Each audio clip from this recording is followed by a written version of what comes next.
Okay, welcome to the Board of Supervisors meeting of May 27th, 2008. Would you please join me in the Pledge of Allegiance? I pledge allegiance to the flag of the United States of America and to the republic for which it stands, one nation, under God, indivisible, with liberty and justice for all. Thank you. We have one announcement today. It's closed. This is a result of closed sessions held in the meeting of May 20th, 2008, pursuant to Government Code Section 54956.9B1, conference with legal counsel, anticipated litigation, significant exposure to litigation, one case. The county council, we met with the county council on that date and took no action. We'll now move to the consent agenda. These are items expected to be routine and non-controversial. They'll be acted upon by the board at one time without discussion. However, anyone in this room could take any item off for further discussion outside the consent calendar. Is there anybody who wishes to remove any item? 4 and 5. 4 and 5 will be removed. Anyone else? I'll entertain a motion on the balance. So moved. Second. Motion and a second. Those in favor? Aye. Passes 5-0. Item 4. Yes, I'd like to ask Billy Westernoff to please come up. These are both items that come under her bailiwick, and I don't think we could allow Hunger Awareness Month to go by without asking Billy to comment Thank you. on it. Appreciate that. And I want to thank the board again, because you've been you've just understood and been compassionate about the issues of hunger in Calaveras County. And this year especially is extremely challenging for those that provide food to the hungry. We, since January through April 07 and January through April 08, we have seen a 65% increase in families needing help. People are coming through our doors that have never, ever had to ask for help before. Middle-class people are now at the bottom, not the bottom of the rung, but are needing help. We have clients that come in and sit there and cry because they've never, ever had to ask for help, and they are embarrassed. A large jar of peanut butter for a family is equal to 1 hour's wage at minimum wage. A utility bill can be equal to 1 week's food budget. USDA has determined that this is the worst food inflation our country has seen in nearly 20 years. And these issues are just really impacting. We're all impacted by the gas prices and the food prices, but some people are just impacted more than others. So I really appreciate your support on that. And anything that you can do to get the word out, because these impacts not only face the clients that we serve, it's a chain reaction. Food banks are paying more to get food here. We are part of a produce project through the California Association of Food Banks. We get a bin of oranges for $30, but transportation to get it to our food bank is $80. So we might be revisiting that, but I thank you very, very much.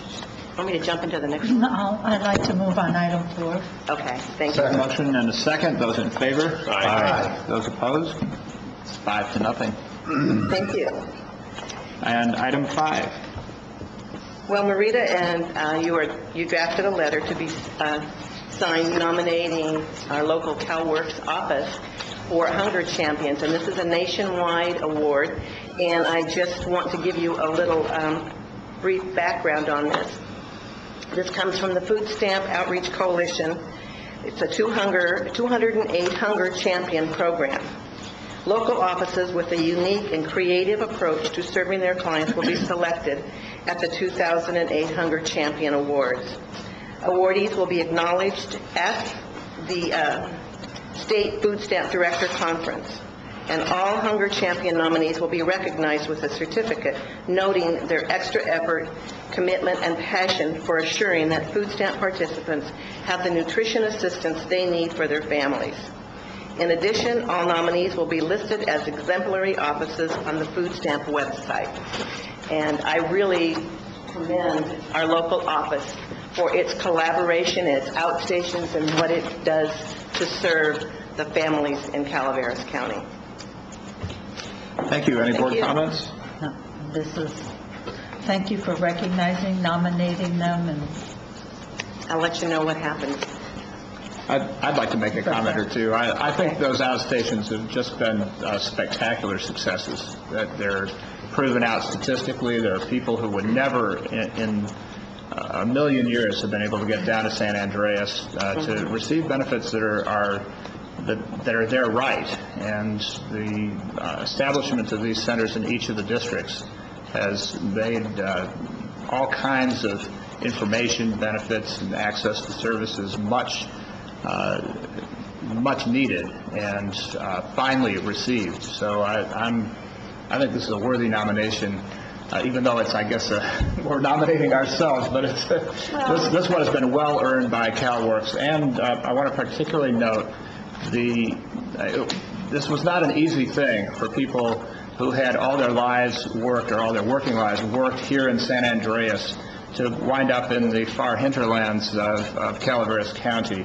So the people who have taken those assignments willingly and voluntarily and have been exemplary in performance of their duties, and ultimately some have wound up with, in at least one case that I know of, nearly twice the caseload in so doing. But their connection, their commitment to their communities has been just extraordinary. So it's the department and the specific individuals who made these things happen really do need to be noted and recognized at this time.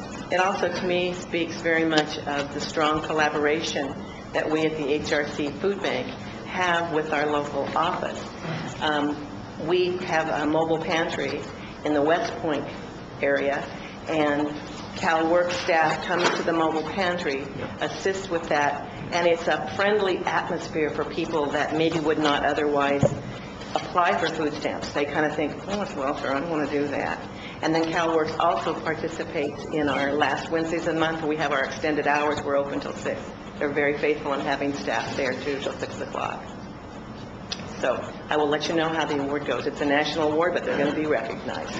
I move on this. All right. Is there a second? There's a motion and a second. Those in favor? Aye. Opposed? All in favor? It's 5-0.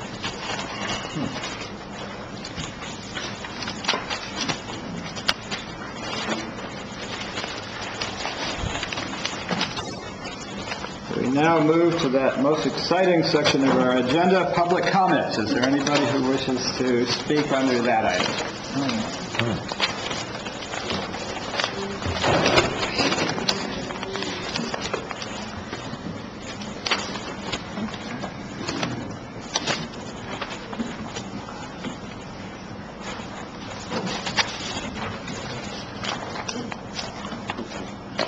Good morning, Mr. Chairman, members of the board. My name is Chris Williams. I'm an attorney in San Andreas. But today I would appreciate it if you would think of me as a citizen, a taxpayer, a voter in this county, and not as the former attorney of the former building official, Ray Waller, which is the tagline I always get by the newspapers here. I have general interest in what's going on in this county too, and I'm really disappointed in what has gone on. I would just commend Billy Westernoff and her unflagging effort on behalf of the hungry. And you judge a legislative body and a people by how it treats its underprivileged and its downtrodden and its poor and its hungry and its animals. And it seems like those are the things that, as budgets get tight, those things get really shafted. And I'm recalling an issue I think that was on the agenda last week, which I think is a perfect illustration of they strain at gnats and swallow camels. And that's talking about $640 that you can't find in your budget to do background checks on 30 animal shelter volunteers. Now, I know you're trying, and the chairman out of sense of generosity and political astuteness, wrote his own check for 4 of those. I give money to the animal people. My wife, more importantly, gives time, as many of those people give hundreds of hours of time. And I think the county needs to think seriously about not shifting these kinds of responsibilities off to the public and to take these things on seriously as their charge as well. What concerns me is you're scratching around for $640. Where'd the money go? Now, we have provided, and we've gotten the information through Public Records Act's requests, that you spent about $850,000 defending the Community Development Agency director. That budget is blown to the tune of about $1.5 million, and when she came in, it was $500,000 surplus. It cannot be blamed on the economy. There have been many false starts. We've got 1,500 failed septic systems. No, we really just have 50 over 5 years. We can't put this in the septic setback.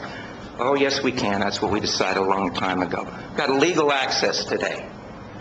We got the slope thing. All this stuff comes back, and it reaches the same resolution that it started at.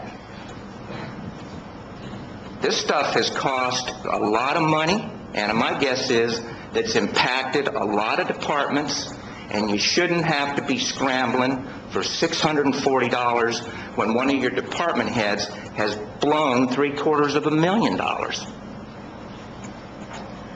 And I'm distressed about that as a taxpayer and a voter in this county. And I'm distressed that more people don't understand what's going on here. And as far as I'm concerned, the fact that you continue to support the actions of this person is an abuse of public trust. Mr. Chairman, if I could interrupt here, it seems like Mr. Williams is still representing Mr. Waller. No, I do not represent Mr. Waller. I am speaking as a citizen of the county, and you should allow me that. I will allow that. I would also try to mention to the speaker that we have a 5-minute limit. I understand. Yeah, it's a very selective thing, but I understand. No, I failed to announce that before, so I'm letting this go on well beyond the 5 minutes, and I hope you'll complete your remarks and we won't interrupt you. But I will complete my remarks. I noticed one of the newspaper articles, I think the Stockton Record characterized this upcoming election and primary as a referendum on continuing the reforms that have been begun by this board and this community development director. If you look up the word reforms, it generally has a positive connotation. The improvement or amendment of what is wrong, corrupt, unsatisfactory, to change, to do to a better state, to cause a person to abandon wrong or evil ways of life or conduct, to put an end to abuses. The Community Development Director hasn't done any of those things. In fact, she's created all those problems. And there are a lot of deaf ears to this in the county, and it's very discouraging to me. I mean, more than a dozen employee complaints, all the money spent, and you're worrying about where to come up with $640. You should be worried about bigger things. Thank you. thank you. Is there anybody else who wishes to speak under items from the public?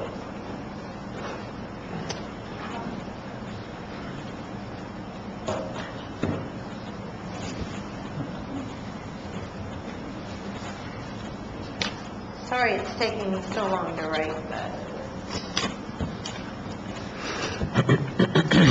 I'm here. My name is Colleen Iwata. I'm here representing the Relay for Life 2008. I'm very happy to announce that we raised $135,000 in an economy which is very down. It is less than the amount the American Cancer Society had set for us, and it's far less than what I had hoped to be our goal. But nonetheless, I'm very proud to say that I belong to a county that really came out and stepped forward in a down time of economic stress. But I'm also here to recognize Supervisor Tom Tryon for his help Come on down, Tom.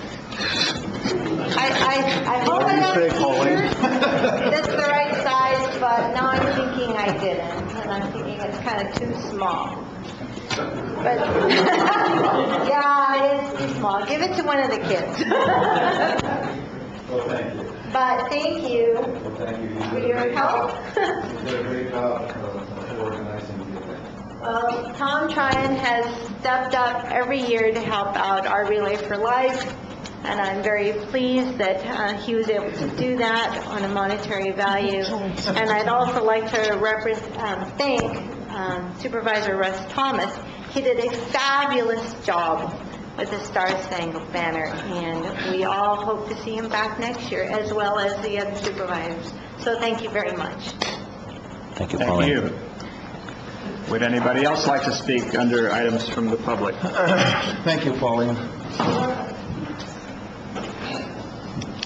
Good morning.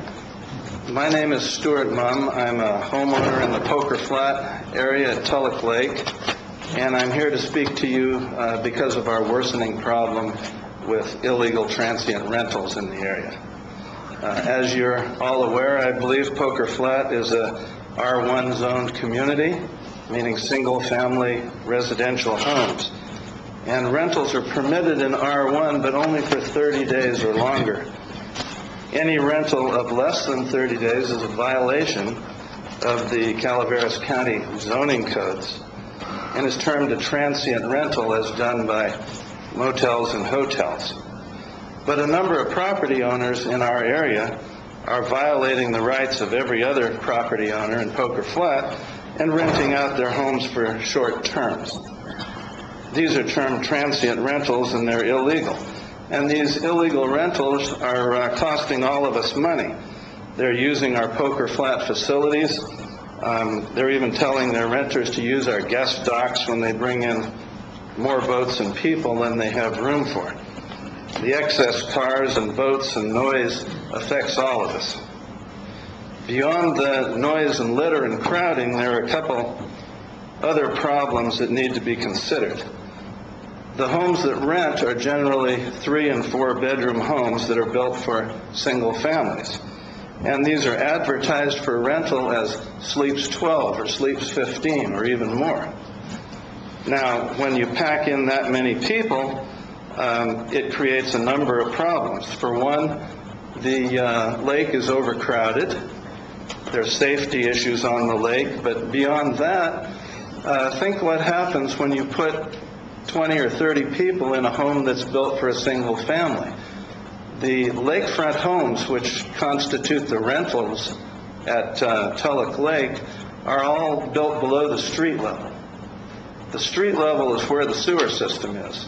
And all these homes work on a sewer system that depends upon pump and floats and pumping sewage up to the street level above the homes.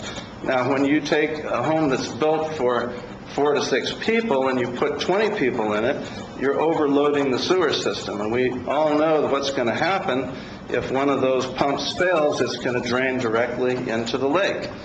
That's a public health issue. There's also a safety issue with overcrowded streets, boats and trailers parked, making it impossible or difficult for emergency vehicles to get through our streets. And what's going to happen if and when there's a medical emergency or a fire that occurs in our area and the emergency vehicles can't get through? I know people have talked about a noise ordinance, but a noise ordinance wouldn't solve these problems. It would only help in the case of noise, and we'd still have houses that are filled with too many people and streets that are clogged with too much traffic. What we need to do is get the county to enforce its existing ordinances regarding transient occupancy. I understand that some want to compromise on this issue and reduce the 30-day minimal rental. But as you can see, that would not really solve the other problems. We would still have homes with way too many people, a lake that's overcrowded and hazardous, and all the other problems that I just mentioned. I've also heard that the county has been unaware of this issue, and so it hasn't been enforced in the past. But I'm here to tell you that that's not true. I personally sent in a number of complaint forms last year. I know of other people who have done the same, and I have never heard back from the county regarding my mailings and complaints I sent in last year. To be sure that that wasn't a problem this year, I sent it and have a return receipt on my complaint forms. And lastly, I must ask the supervisors to look into whether or not the county is collecting 6% hotel tax on illegal rentals. Because if the county is collecting money, they're in essence facilitating illegal activity. And then if the county is collecting money on illegal rentals, is this an influence in why this code hasn't been enforced in the past? And if the county is not collecting the 6% hotel tax that's being added to the rental bills, I'll bet there are a lot of renters who would like to know what's happened to their 6% tax money. What we would like to see the county do is to enforce their transient rental code with an enforcement policy that has enough teeth to actually end the problem. And you can see that if you rent a house for 30 days, you might get $2,000 for a month's rental. But if you rent a house 10 times for 3 days at $600 a day, that's $18,000 a month. Therein lies the problem. An enforcement code or penalty of $50 or $100 isn't going to stop someone who's making $18,000 a month on renting their place. So thank you for your consideration. Thank you. Is there anybody else who would like to speak? Good morning. I'm Karen Pekarsik, Director for First 5 Calaveras, and I would like to just bring to your attention a new bill that is being proposed by Senator Cox to eliminate First 5 beginning in 2008-2009. I have a copy of his press release here if you'd like, and I'm just sharing this with you for your information and to invite you to ask any questions you have of me as you're considering the bill that he's presented. He presented this bill through a press release last week in Sacramento, coincidentally right at the time where all of the First 5 leaders were gathered for a state conference. Senator Cox's proposal is the same as it's been in the past proposals that he's made, which is to eliminate First 5 funding and put it toward Medi-Cal enrollments for children. Just as I've said in the past, that remedy might work for a lot of children in the state to get them on Medi-Cal rolls. For our county, it won't make any real benefit. It still will not solve the problem that we have physicians in the county that have waited 5 years to get Medi-Cal billing numbers, that we don't have enough physicians for children to be seen in the county. Any families that would get on Medi-Cal would be going most likely out of the county for services. What it would do, it would eliminate a majority of the dental care that's provided for children under 5 in this county. We serve hundreds of kids through First 5 funding for screenings and treatment. It would eliminate our playgroups and preschool enrollments throughout the county. Within those, it sounds simplistic. Preschool doesn't seem to be on a lot of people's radar. What happens within those services is we screen mothers for depression, and there's a lot of research that says that a depressed mother is one of the worst developmental situations a child could be in, worse than abuse, worse than drug abuse. It would also eliminate the opportunity for our existing services to get access to families who are going to have some really significant needs as other budget impacts affect their services. Our families are going to be facing real economic stresses and service stresses, and we're going to need to be able to get to them wherever we can. And through having these children enrolled in preschools and playgroups, we'll be able to get to them and work with our partners to reach them. while we were at the conference last week, just as Senator Cox was making this proposal, his proposal is an attempt to be creative, although he mentioned it several times and proposed the same issue several times.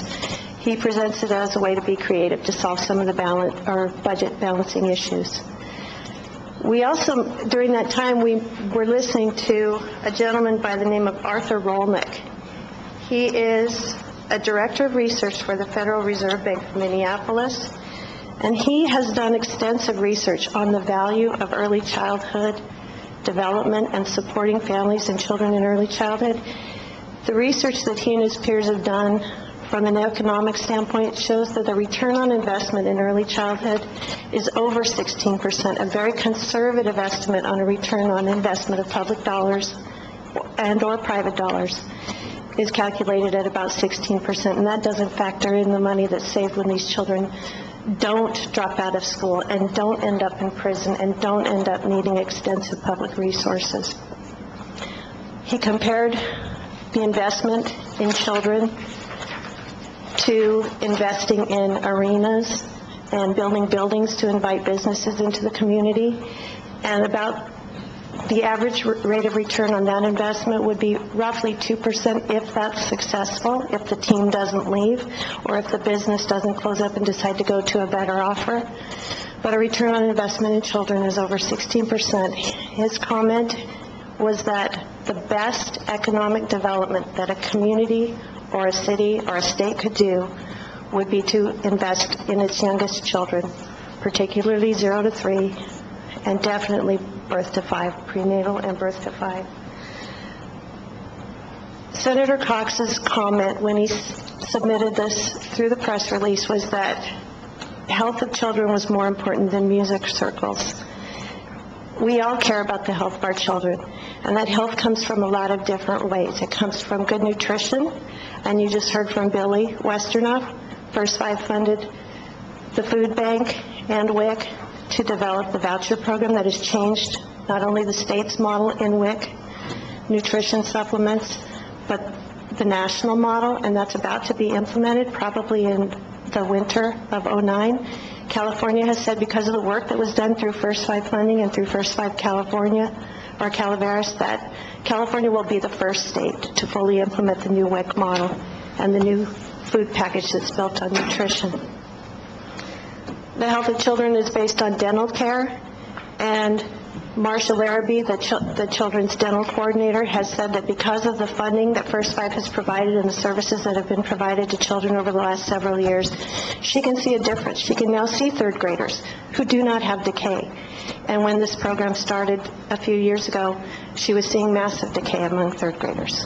And what we're able to see now is the children in our community that have received those dental services are now healthier and better prepared for school. Dental decay and dental issues are the biggest reason for children being absent from school. So through this funding, we've been able to affect children's oral health and their developmental health by serving them in preschools and in the community playgroups. We have a lot of activities that might seem on the surface frivolous if you're not really understanding the depth of the program and the detail that goes into them. We're funding the children's garden development. There's a kickoff for that children's garden this Saturday, and I urge all of you to be there. You may not think gardening is a big deal, but one of the things we're doing is the children's garden will serve as a site for the master gardeners to do monthly parent and child activities to promote nutrition and gardening. Families will be taught how to grow their own food. They'll be interacting with their children in a healthy, physical, outdoor way. That's going to promote the health and development of children in our county. I can keep going, but more than anything, what I'd like you to do is to think about Senator Cox's proposal. I will probably be coming within the next few weeks and asking you for a letter of support for First Five. But if you have questions, as you're going to CSAC or any of your other meetings, and this comes up, I urge you to ask. I'd be happy to give you information that would help you make a thoughtful decision to support First Five for next year. Thank you. Thank you. Are there other members of the public who wish to speak? Good morning, Mary Boblet. I live in Hathaway Pines, and I have the pleasure of requesting your assistance today on behalf of Michelson Elementary School and its yearly Chicken in the Barrel fundraiser and silent auction. I have a special request to make for this year. I would like to ask that the Board of Supervisors permit Tom Tryon to take part in our silent auction. The value of Tom Tryon's participation is priceless and will be listed as so. This request isn't going to cost the county a single dime, which I'm happy to report. The silent auction item will be for a student aged 4th grade and above to be Supervisor Shadow of the Day here at the Board of Supervisors chambers on a Tuesday meeting. Hopefully at a meeting that is 2 hours or less. And then the supervisor... Have you cleared this with Child Protective Services? I have faith that the relationship between the community and with county government is going to be maintained in a positive sense on this day that the shadow appears. Anyways, the Chicken in a Barrel fundraiser takes place this Sunday, and Tom and I had discussed me coming forward to ask for your blessing and perhaps setting up a relationship so that 3 student shadows can participate on a yearly basis.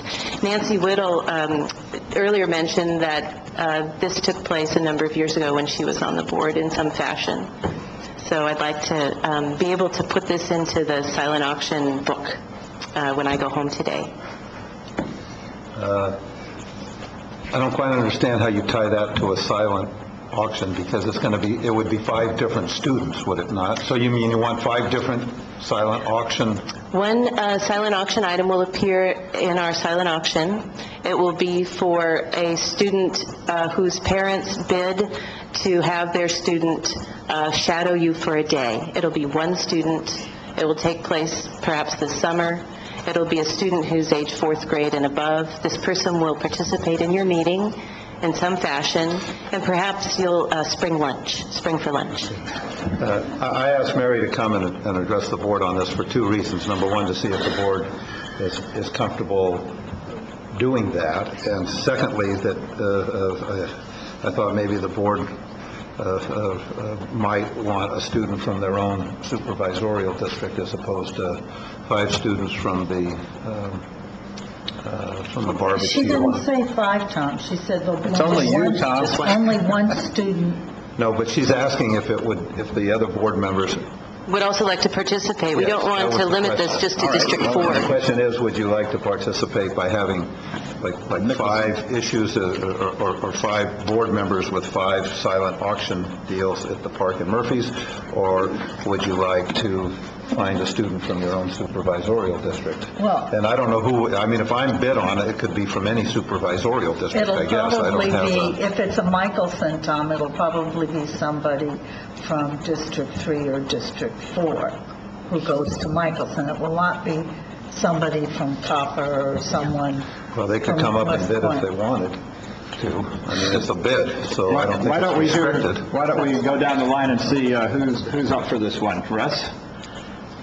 I would certainly be up for it, but I would submit that you might get more money if you offered an opportunity to avoid spending on board meeting.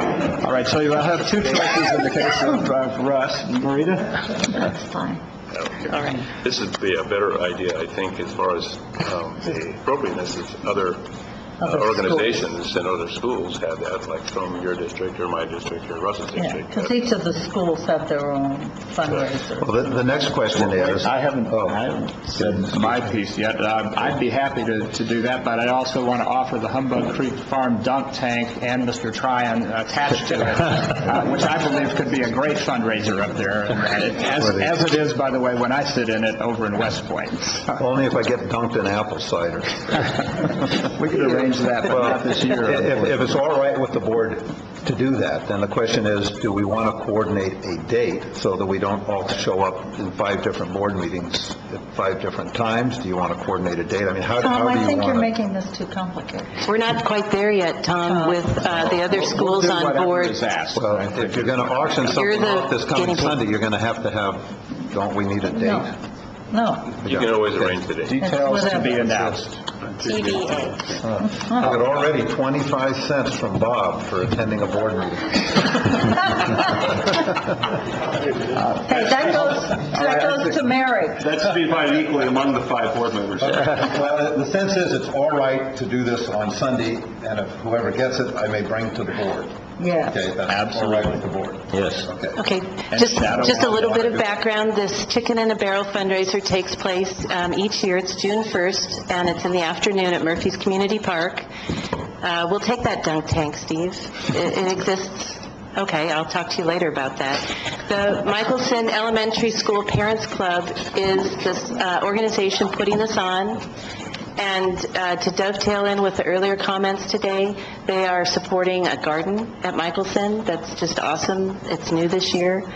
And they're contributing funds of many, many different ways to our elementary school because the funds just aren't showing up like they used to. So I want to thank all of you, and especially Tom, for participating. You're awesome. My wife, when she was in school, was a supervisor for a day or whatever, and thought it was very good and strongly encouraged me to do it. So I'm doing it. I have to clean up my language for the whole day. Okay, other speakers? Good morning, gentlemen and ladies. My name is Neftali, 433 Lakeview Road, Copperopolis. I want to follow up on what Dr. Mom said just a few minutes ago about the properties that are being used as rentals, illegal rentals on Parker Flat. They are lakefront properties. I lived there for 25 years. I know what's going on. These homes, the way the septic system works in them is a 35-gallon container, a pump, and a float. And when my guests come to my house, first thing my wife tells the ladies, or anybody, that do not throw anything in the toilet. Because anything besides a little bit, special kind of toilet paper goes in there, clogs the system, and you know where the sewer would go. Secondly, 2 years ago, they knocked on my door, was from the CCWD. They told us in that area, do not use the water for several days because something happened and the sewer thing, there is a container on the street that our system pumps into it, overflowed to the lake. So we couldn't use the lake for a few days in that area until they cleared that. Now, the county, the CCWD, they are watching that very closely, and it got out of their hand, and they cut it. But what would happen when this house is rented for 3 days? Manager is busy. I never seen the manager that, says that he's taking care of this, and this thing keeps going into the lake. Who would know until somebody gets sick? Another thing is, I was in business for several years. Anytime I went to get a business license for any kind of business, one thing I had to show them that I had ample parking. I had ample parking for my customers, which in this case are the renters, 18 people in one house next door to me. And secondly, safety. And I think that health issue is very important. And I wish you really consider not to allow anything else happen besides R1 zoning and enforce the rule that we have right now. Thank you. Thank you. Are there other people who wish to speak? Public comment. Good morning, Bill Schmidt, Mountain Ranch. I'm also a director of the Central Calaveras Fire and Rescue Protection District, and that's why I'm here. Last meeting during your correspondence portion, Supervisor Thomas inquired about banning fireworks, and there were several things I thought were some misconceptions about how that works, and some of the suggestions that you made. I thought I'd offer my comments now, as that wasn't a public forum at that point. Central Calaveras Fire, Central Fire has banned fireworks in the county. Abbott's Pass is the other fire district in the county that has. You were inquiring whether the Fire Chiefs Association, if you went to them and asked them to do something, I think you need to realize that the Fire Chiefs Association is sort of an operational body, not policy-making one. All the chief, you're basically asking the other 7 fire district board members, 5 each, 35. You're asking 35 people to make individual policy decisions, and I'm sure that none of the other board members on other fire districts get paid for this, whereas you guys do get paid to make these decisions. I would suggest it's probably too late for this year to work on the issue. I know it comes up a lot. You guys do have the power to do this. Tuolumne County bans fireworks. Amador County bans fireworks. It's generally accepted. When you do have an ordinance against fireworks, it makes it easier for the district attorney and the court system to collect restitution if there's an incident that there are some damages when somebody creates a fire by accident. It allows the local fire agencies, if there is somebody out using fireworks, to do have a prevention opportunity. If somebody's shooting off fireworks, the call goes out, the engine company shows up, and it's an opportunity to meet the public and tell them, gee, this is sort of a dangerous thing. Maybe we shouldn't be doing this here in the country. It's just a little too flammable out here.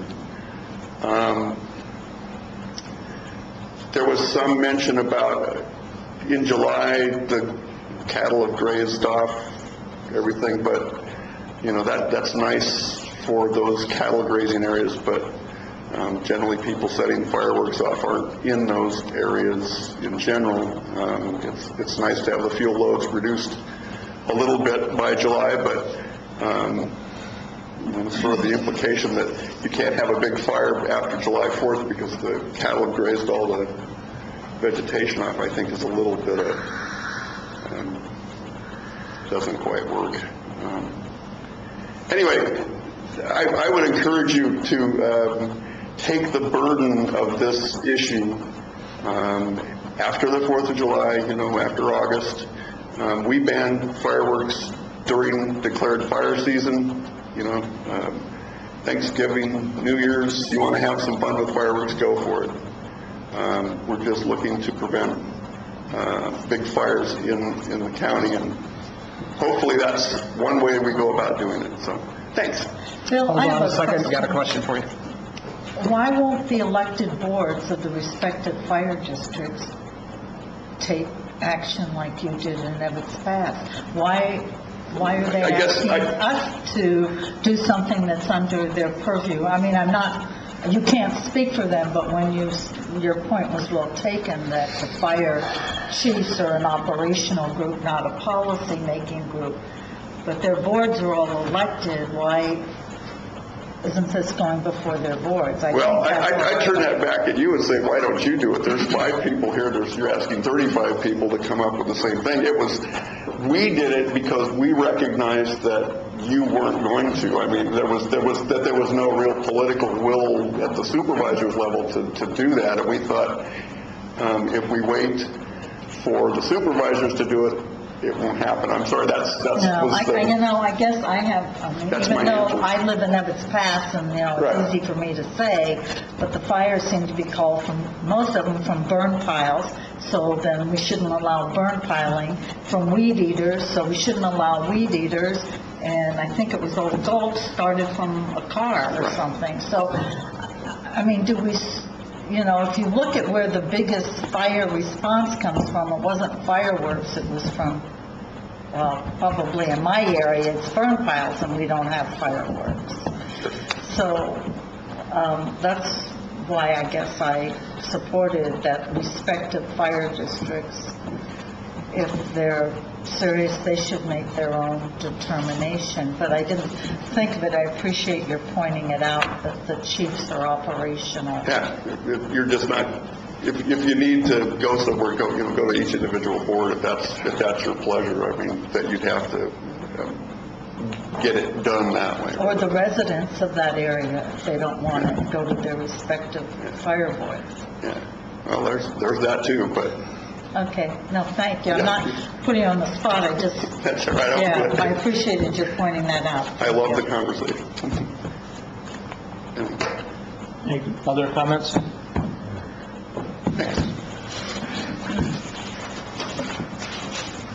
Are there any other members of the public who wish to speak under public comment? Mr. Chairman, I just wanted to make a comment, a reminder to the folks that spoke about the rental issues in the R1 district. We are having a study session on that. I think it's June 10th. So I would encourage you to come back to sit in on that session. Thank you, Russ. We now move to item 12, discussion and possible action regarding the introduction of an ordinance amending Calaveras County Code with definitions and dispute resolution from the Department of Agriculture. Mary Mudge, Agricultural Commissioner. Good morning, Mr. Chair. Good morning, members of the board. This morning, I am requesting that the board introduce an ordinance that will amend Section 1402.010 definitions so that those definitions will conform with the definitions in Title 17, as well as amend Section 1402.100 dispute resolution by eliminating the expiration date. In the memo, please note that the memo states I'm asking you to adopt the ordinance, and I mean to say introduce the ordinance. On April 8th, there was a study session addressing these changes to the ordinance, and I explained how there were two sets of definitions for agricultural land and agricultural operations found in the two code sections, and that they are different, and I requested to make them be identical. I also brought up the Agricultural Dispute Resolution Committee on that day of the study session, noted that there was a section under the Ag Dispute Resolution Committee which would abolish the committee in June this year if it was not amended. And I requested that that subsection be eliminated for the committee to continue in perpetuity. Are there any questions at this time, please? Okay. So maybe you want to separate those. Yes, what I'd like to do upon the request of Supervisor Callaway is to separate these issues for separate consideration so we can handle them one at a time. And I believe the first would be we deal with 1402 and have the second part be the ag dispute. Thank you. So, on the first, Marita, I believe, had a number of questions and issues she wished to raise. So we'll start I with have that. it on 1402. So if you want to take on the dispute resolution, on the definitions, I didn't have any comments on that one. Okay. So I move we introduce the ordinance amending Chapter 1402 of Ag Land Operations, 1402.010, and waive reading. Okay, there's an introduction, motion to introduce. Is there a second for that? Second. I'd like to have comment, and as well, I'd like to make sure that we make room for public comment on this as well. Are there any members of the public who wish to speak to this item? In that event, we'll bring it to board for board comment. Tom?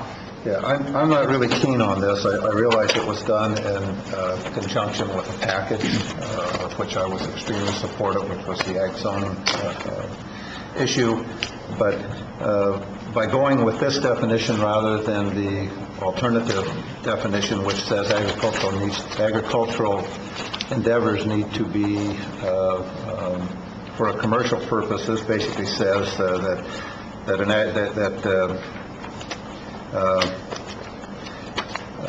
states that the land does not need to produce income to be an agricultural purpose. And I understand that to me, we're going to be revisiting this, that we're going to have problems if there's no commercial intent in the definition of agriculture, whether we're talking vineyards and wineries or livestock or orchards. There's a clear commercial intent. When we take the commercial intent out, I think we're changing rather dramatically the definition of agriculture and most people's conception of agriculture. I understand, I guess, the reason this was done from when Garamendi was here during the study session was to protect like FFA or 4-H animals or the like. But even those, it seems to me, have a commercial intent if you're going to take them to the fair and put them in an auction. So I'm really uncomfortable with the definition of agriculture and taking out any commercial intent or any intent to produce income whatsoever. It seems to me after that you're talking landscaping or other issues. You're not really talking agriculture. What was the reason? Do you remember the reason Bob gave that they preferred this definition to the other definition, which defines agricultural operations as being for commercial purposes, which I'm really leery of leaving that. The definitions that eliminated the commercial purpose were established in, I believe, 2005 with the zoning code, as you're aware. I was not involved in that group at the time, so I was not there for all of the conversation.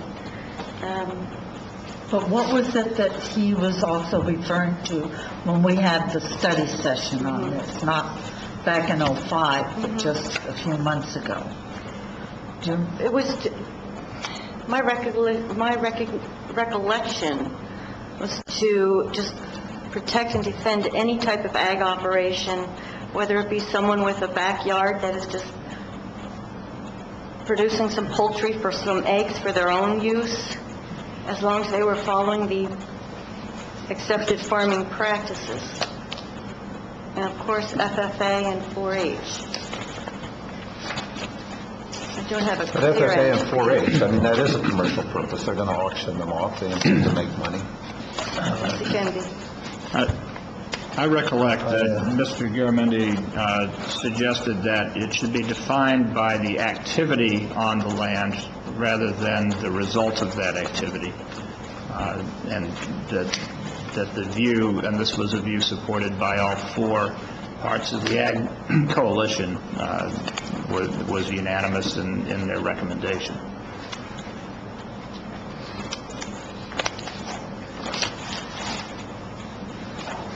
Yes, I agree with that. Are there other comments or questions? No, I remember that as well, Steve, and I think that was the intent at the time.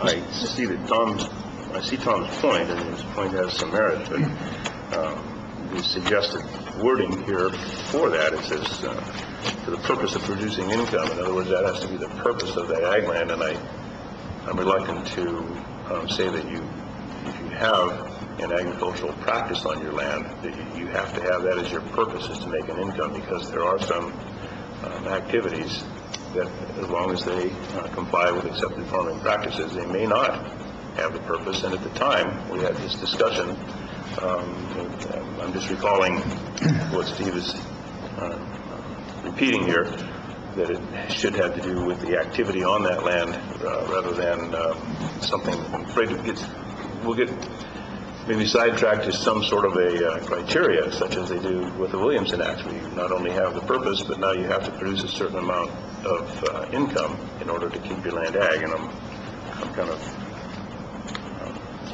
soft on that issue.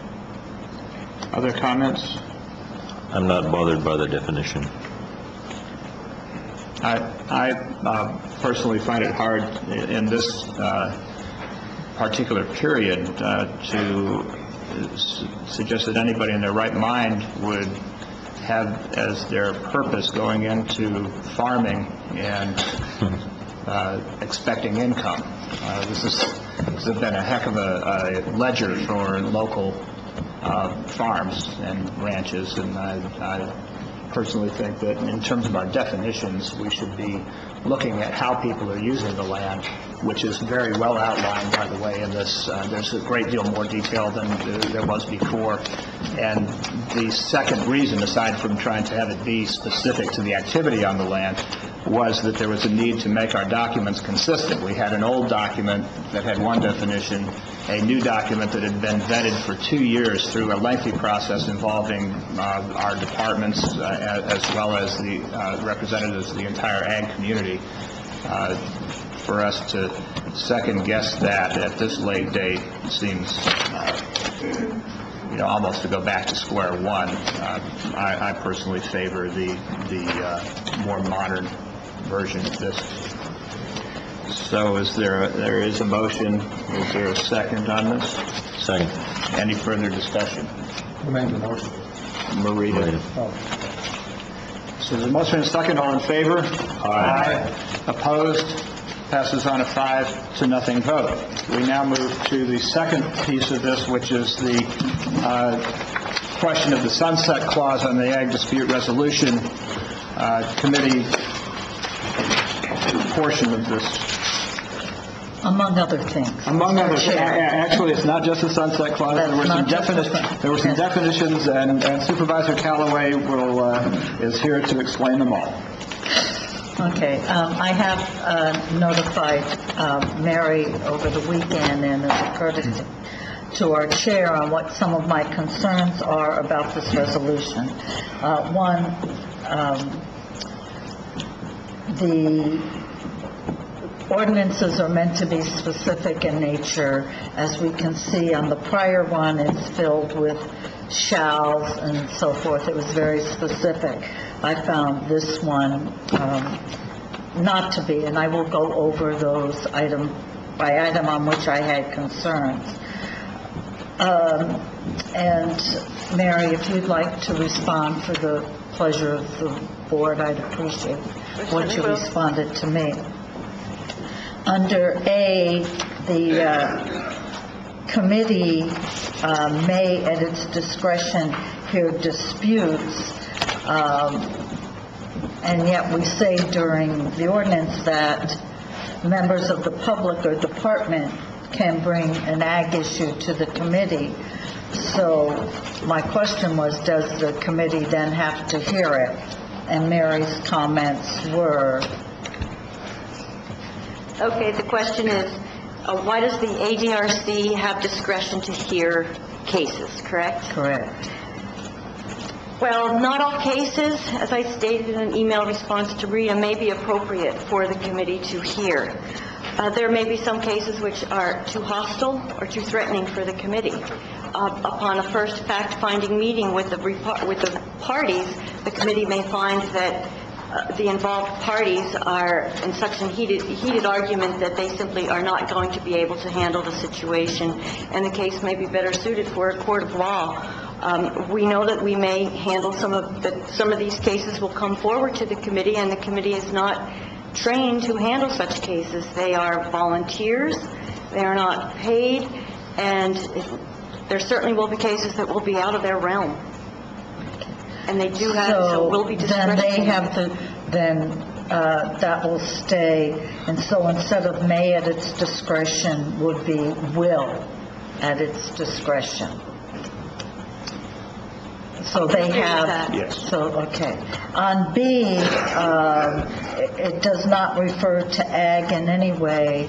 It's very open-ended. This is ag-oriented. I felt that B either needs to be clarified that it's agriculture or it should be eliminated. I have learned that if it isn't clear, as we've just had with TOT and R1 housing, then it becomes open to interpretation, and that's what you want to avoid when you have an ordinance or a code. So B should either refer to agriculture. So you want Or it's agriculture inserted? Yes, inserted or have it eliminated. Well, rather than eliminated, it would be preferential to insert the word agricultural before the word Correct. dispute. Because so that this is upon- not this is not just a boundary line dispute. These are ag Agricultural. disputes. Yes, I think that would make it consistent with the title of the committee, which is Agricultural Dispute Resolution Committee, so that doesn't seem, it's Correct. just an editorial addition, which makes it And consistent. also in subsection A, it says the committee will at its discretion hear disputes over agricultural standards. But for clarity, putting the word agricultural into section B That's certainly correct. will make it As we clear. have learned, Yeah. you can always find a sentence somewhere else. Number C1, I believe we should omit RR or RA. It just says from residential areas, that would be all R zoning, because you can have an R1 parcel next to ag. And I know what this is saying, it's giving an example, but we don't need to give an example because we have stated it's residential areas. We haven't said residential, commercial, so forth. So my You wanna eliminate that as recommendation in is, yes, just a period The after zoning. examples would be eliminated under that. Any Yes. objections on the part of the board or the department? I can agree with Marita. The reason it was in there so that we would have a well-rounded committee instead of an agricultural interest-only committee. But that's... So you're going to leave but that's- item 1, you're just going to Item one eliminate will that. Just eliminate it, yes. Eliminate that that's in parentheses. Correct. The other question I have, it says abutting, and what if you're across the street? I know you all are saying I'm nitpicking, but an ordinance needs to be specific. Abutting, if you're across, I mean, I'm thinking of one in my mind's eye right now, where you have an R1 area across the street from an ag, there's a state highway in between. Is that abutting? Would you prefer something like in visual or audio distance from You the... could, if you want to just say in close proximity or close proximity or, adjacent to, even though there's a state highway in between. I didn't want it to be exclusive to contiguous. All right. That's what I'm saying. So would you be okay with in close proximity to? I don't believe there would be a problem with the committee changing that to in close proximity. All right, how about Okay, the or board? something. Everybody all right with that? Any objections? Okay. All right, fine. I'd like to move to item F.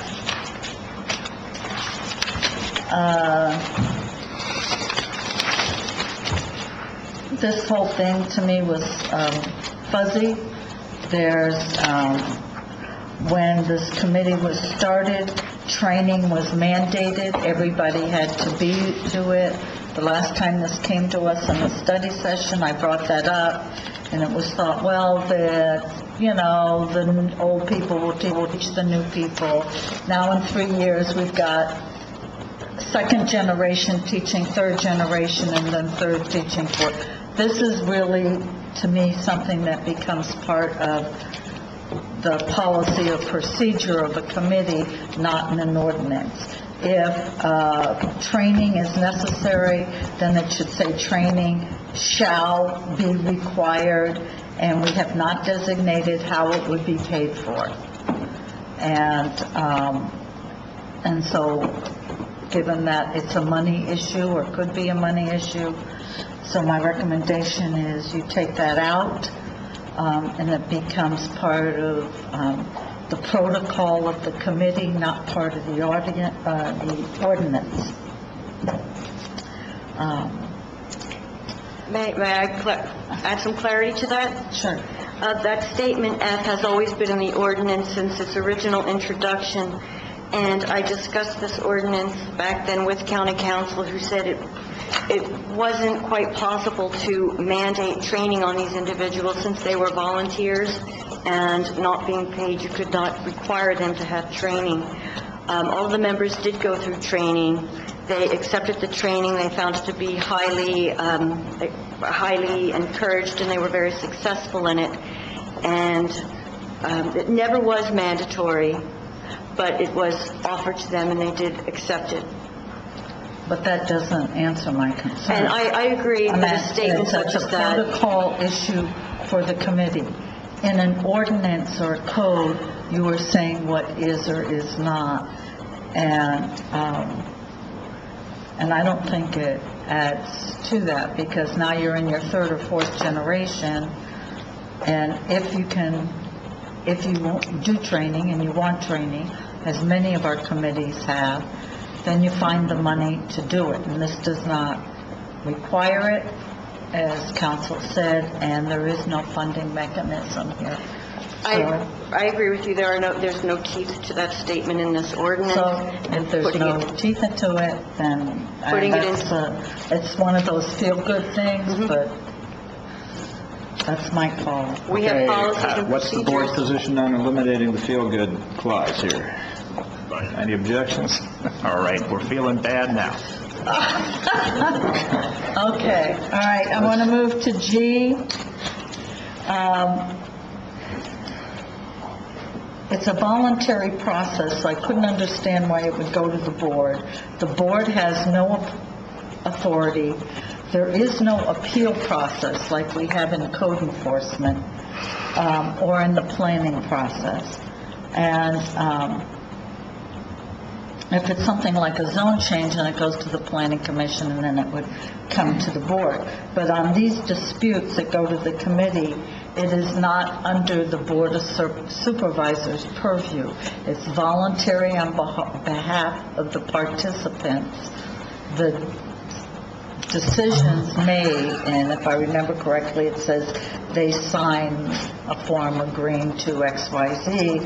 I couldn't understand why it goes to the board for a final resolution. There is no resolution for the Board of Supervisors to do. The committee and the volunteer participants make a decision. It's agreed to or not agreed to. If it's not agreed to, they go to court or take whatever other action the participants wish to. None of this is under the purview of the board, except that the committee appoints the board. The commission. Could I comment on that? Yes, of course. Because I think that Supervisor Callaway's correct. I couldn't think of an example where a matter could go to the board for a final resolution. So my suggestion to Mary was that we either eliminate this or modify it, and I provide the language to it, that would provide that the committee could refer matters to the appropriate county department for action. Because that would be the method by which it would get either to the planning commission or to the board eventually. I like that second myself. I think that would be a good way to make things final if there were disputes on it. So such findings will be forwarded to the appropriate county department. Right. And I can provide you with the precise language. Would that satisfy Council, your- if that's not agreed to at the committee level. So you have two voluntary parties coming to the dispute resolution committee. Okay, they voluntarily come, they do not come to an agreement. Then what? We're referring him to The appropriate agency. Right, this is not the mediation part of this. It's referring to the dispute. And not to resolve the dispute. That would be outside of the dispute, but it would be a way to call attention to the department head that a matter needs some attention. And they will. But that's usually how it gets there. They've already gone to they've already gone to it. The department, party A's worked with planning or whoever it might be, or environmental health and party B. When the planning department or other agency evaluate these, they often have to make a decision in favor of one or the other parties. This committee is to try to get them together to agree on the decision. If that doesn't happen, in that case, it could go back to the appropriate agency, and they would have to eventually make a decision or refer it to the next highest level. I'd like to remind people that there are three different processes that the committee can avail itself of. One is fact-finding, one is mediation, and the third is holding a fair hearing in which a decision will be made, or at least a recommendation by the committee as to what the outcome should be. This clause only refers to the latter. And so the question is, what do you do if the parties still will not agree with that decision? And I think the county council is a proper recommendation for that, that with the decision after fact-finding, mediation, and in this particular case, a fair hearing, that information would be brought to the attention of the appropriate agency for action. And I'm not suggesting that would be binding on the parties. No. But it might resolve the problem. But Steve, this says agreements reached between disputing parties through mediation. You're saying this is not mediation. I'm talking about G. Are you talking about something else? Oh, yeah, I'm down in H, but, okay, it's just sort of this. Yeah, that's a separate discussion. But in this case, because you're saying they're not mediation. Yes, in this it's a fair hearing. So we have a fair hearing committee and a mediation committee? No, it's all, they have three different tools to avail themselves of, and it doesn't mean that they're mutually exclusive. They could go through all three, or they could go specifically to one, depending on the nature of it, and they've had training to determine which is appropriate. Okay, that's fine. Okay, H. I don't know where there's any enforcement on this. Court.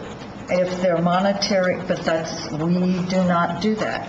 It just talks about if they're monetary penalties, should that not be established and approved by all penalties like they are with the county? And who's going to enforce it? This is talking about agreements reached between disputing parties through mediation may contain language providing for monetary penalties. It does not say through the courts.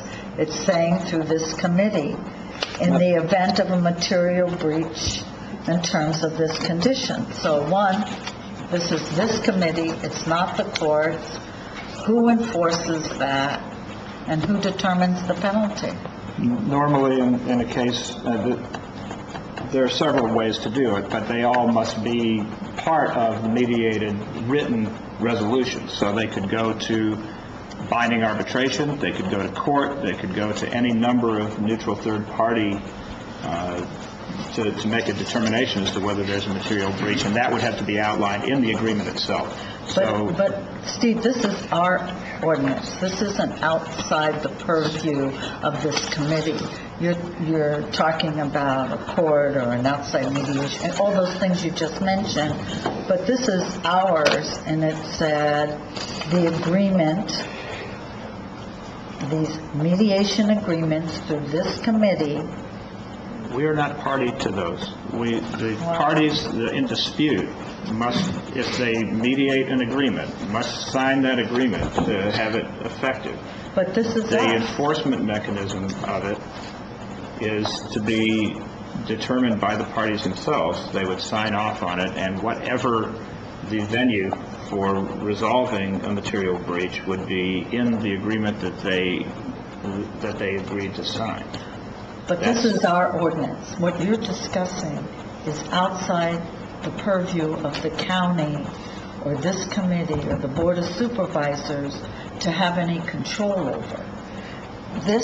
All this relates to is this committee's activities, and mediated agreement shall be binding upon the parties in a voluntary signing through the committee.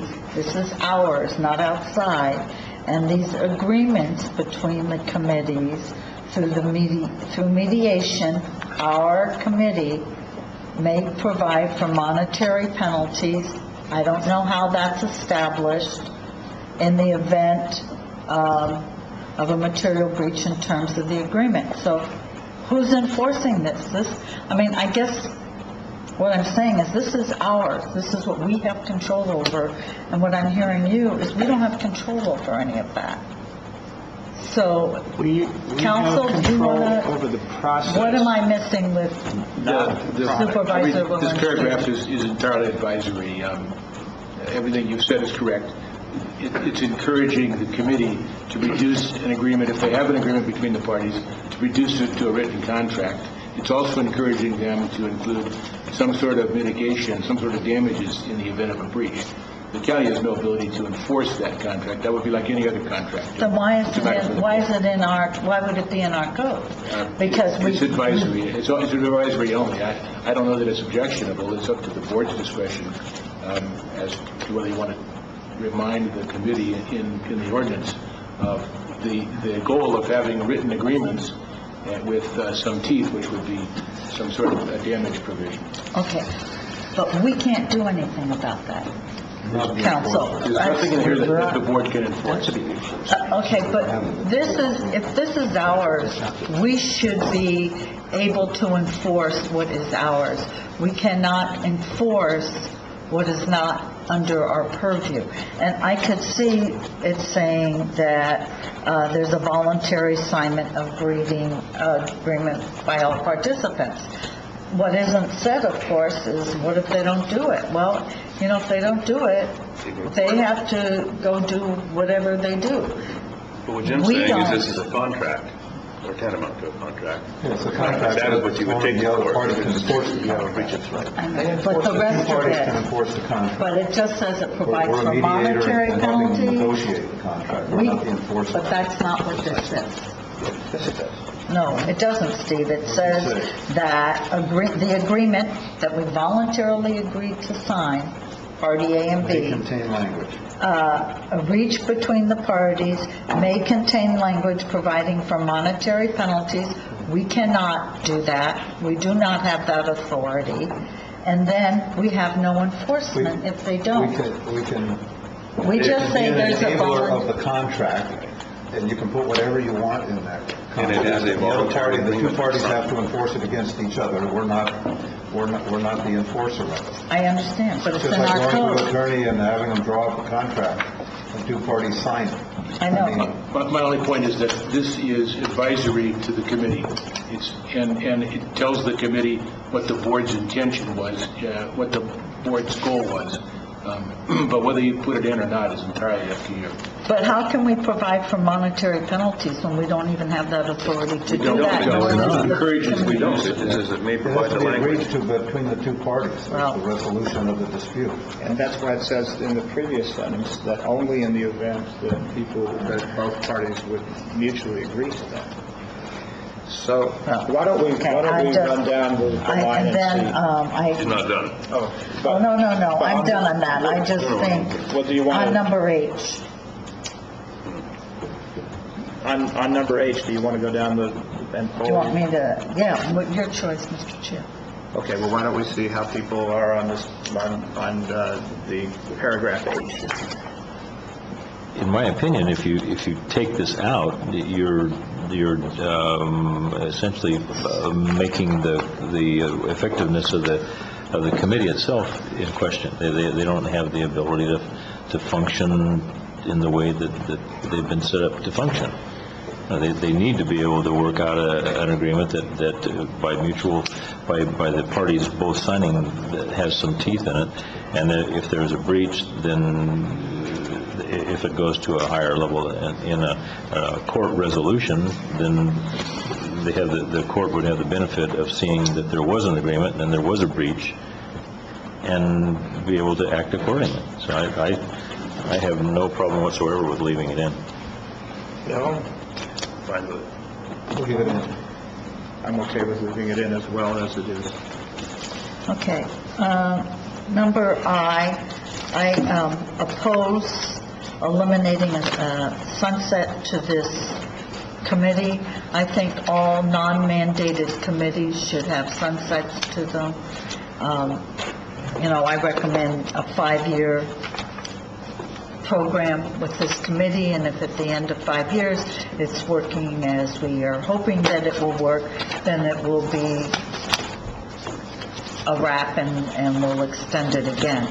But we have many committees who have outlived their life, and because of emotional reasons or whatever, unless they're mandated by a state code or county code, normally state, that we have a sunset on a committee, and I think it should be on all committees.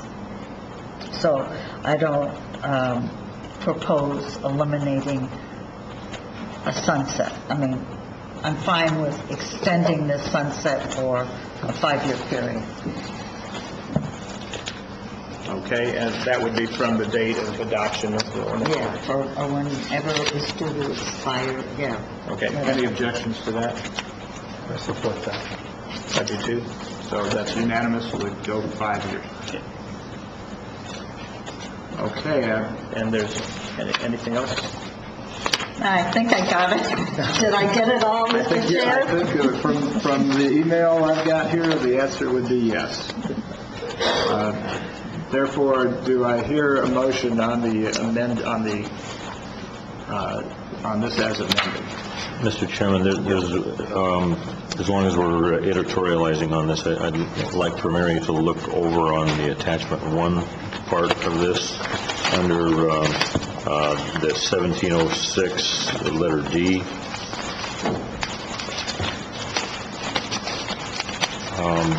My suggestion would be that at the very end of D, right after the semicolon, includes should be changed to including, to make it consistent with the rest of the way that the document reads. Are you? I'm sorry, Mr. Thomas, I'm not with you. Okay, attachment 1, that's on page 3.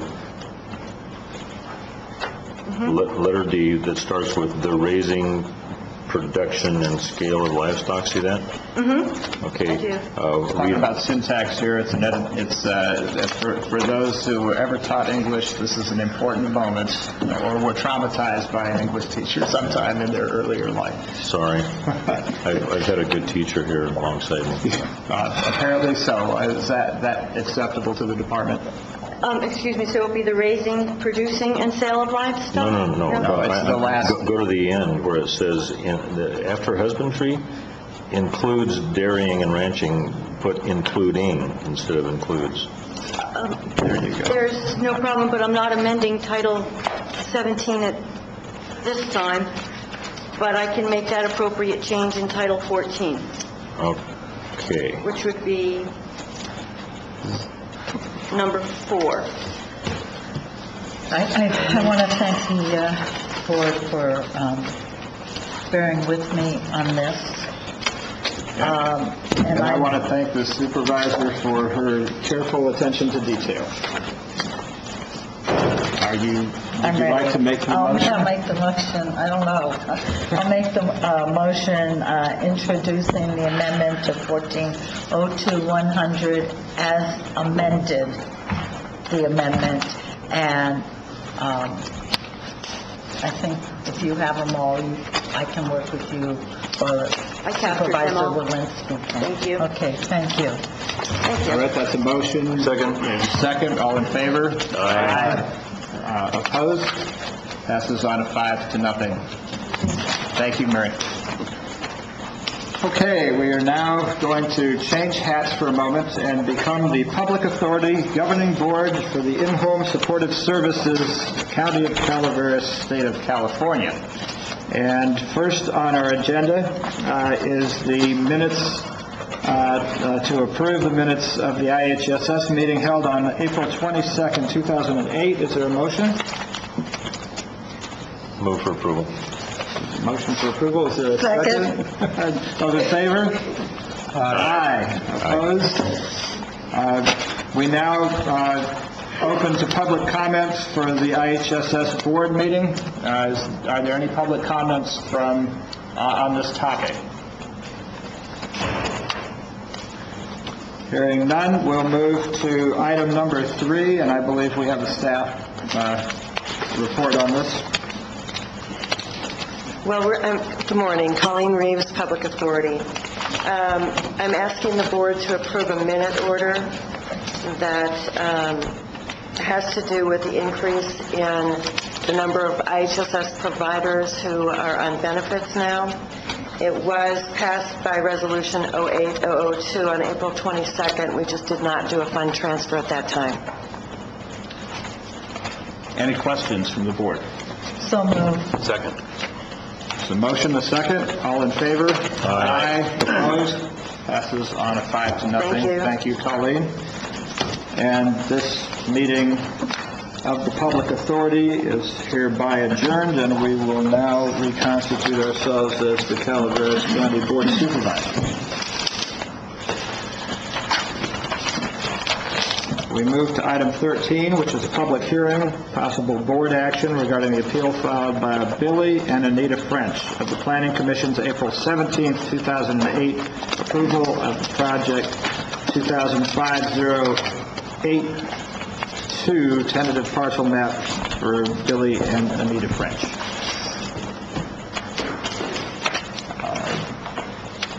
Shall we start? I think we'll start with Bob Selman from the Community Development Agency, Planning Director, and he'll outline the issue before us, and you'll have an opportunity to speak thereafter. Thank you.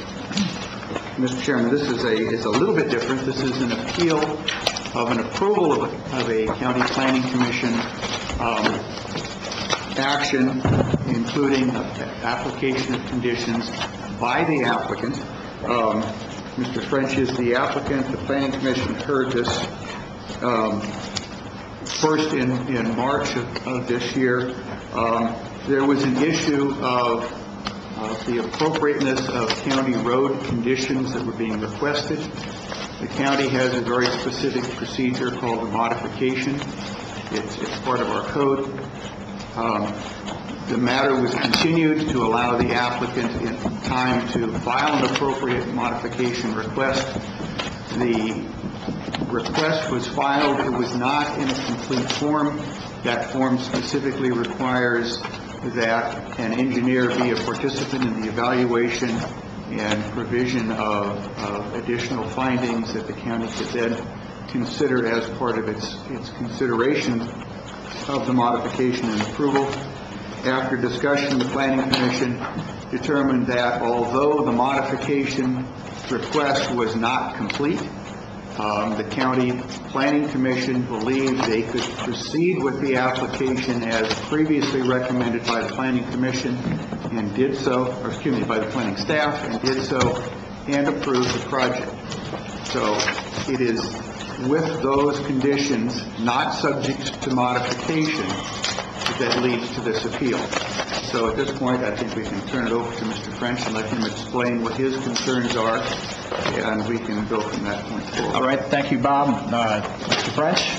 Good morning to each of you. As Mr. Selman just explained, I'm not here to question the ordinance.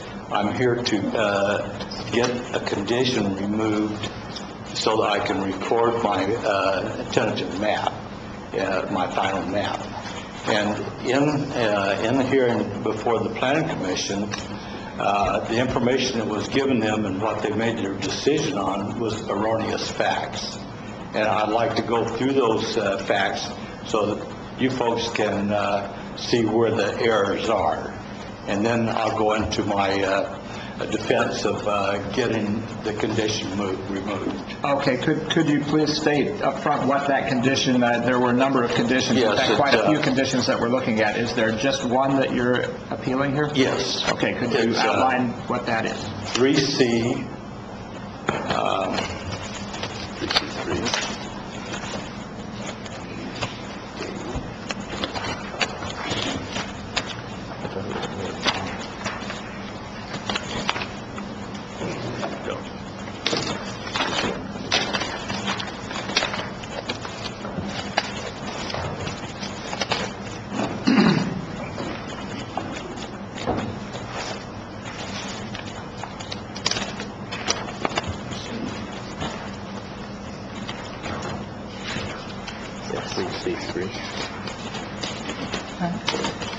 So to all of us.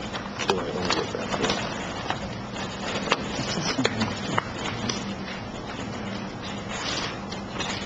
Yeah, it's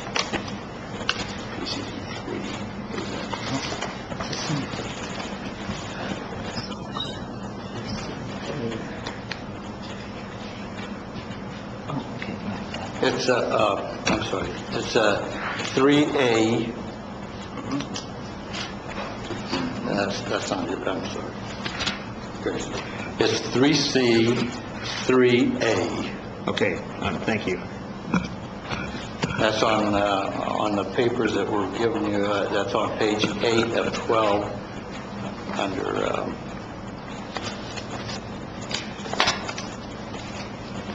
Plan Commission resolution of approval. Right, okay. attachment 3. Thank you. Okay, please proceed. Before the Planning Commission, the first thing that was brought up was the status of the Hogan Dam Road. And they referenced book 400, page 123. Well, book 400, page 123 is referencing a quitclaim deed that was executed June the 23rd, 1975. The quitclaim deed, if on the packet that is number 1 through 8, and it's, the first page is request for modification response 2 of 5.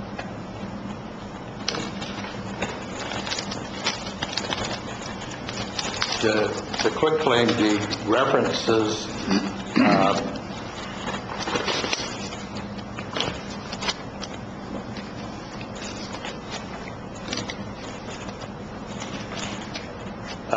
references Exhibit A, which is attached to it. That would be page 400, book 400, 135. At the bottom of that description, Exhibit A, it spells out property that is located entirely in Section 25. The subject property is in Section 30. So this doesn't pertain to that property whatsoever. And I would like to explain what a quitclaim deed does. There's two deeds that are used basically in the state of California. One is a grant deed. The other one is a quitclaim deed. The grant deed transfers property. The quitclaim deed is normally used for minor clouds on the title. And a quitclaim deed transfers only the interest the grantor has at the time the conveyance is executed. There are no implied warranties. The deed guarantees nothing. No express or implied warranties that the grantor owns the property or any interest in it. Moreover, quitclaim deeds do not convey any after-acquired title. So once the person that issued that quitclaim deed has sold the property or transferred the property, that quitclaim deed has no relevance whatsoever. And this, in the records, item number 4 in that package is a map, which is map 2-146, book 2-146. And it's dated the 10th of 1975. In item number 4 there, the owner of the property at that time, which was the Bank of Stockton, offered a dedication of public rights, not title or anything, just public rights for road purposes as shown on the map. Go to 4A, the road indicates on 4A a right-of-way of 30 feet for the complete road, 15 foot from each center line.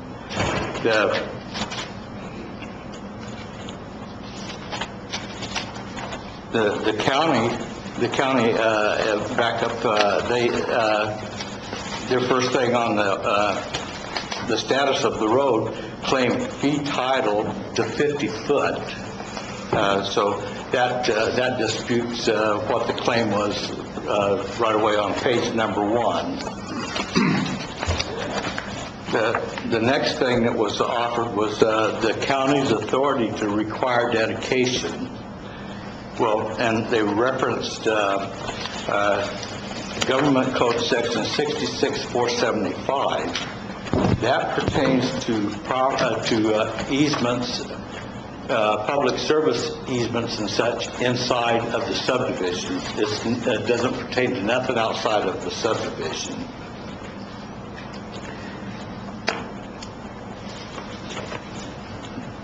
And anytime that the page number 6, I just outlined the proposed map, and they want 32 foot of easement along there, which would completely disrupt the plans that have been submitted to the Planning Commission for the slot split.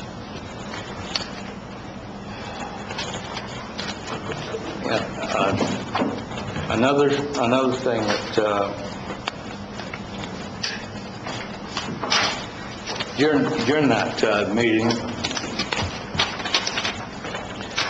Chairman Krull asked Mr. Selvin if the quick claim deed that I referred to, if that was relevant.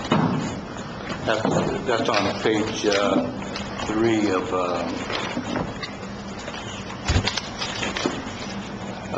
attachment 4.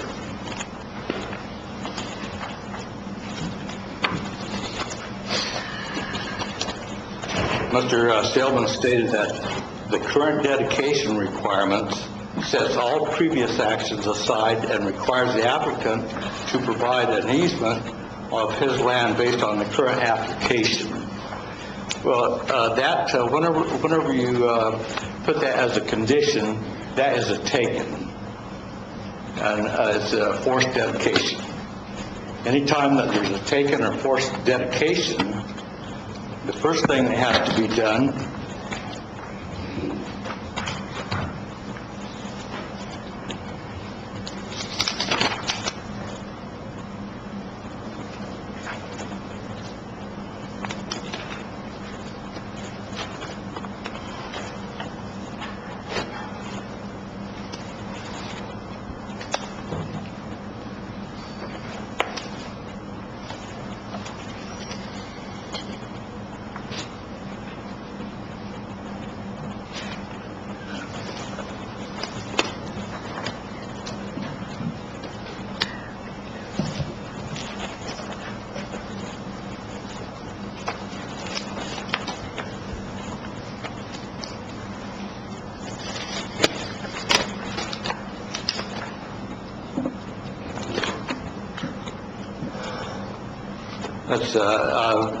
it goes into eminent domain, and the first requirement is that they have to file a necessity for taking it, and then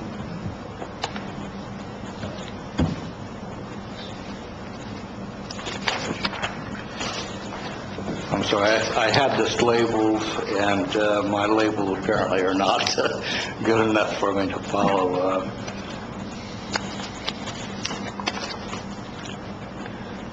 I'd like to go back to the reason I'm here is not for modification of the ordinance. It's just a condition to be removed.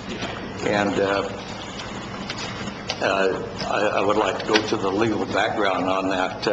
It's cities and counties generally may make and enforce within their limits all local police, sanitary, and other ordinances not in conflict with general laws. And it states the constitutional, California Constitutional Article 11, Section 4H, and which is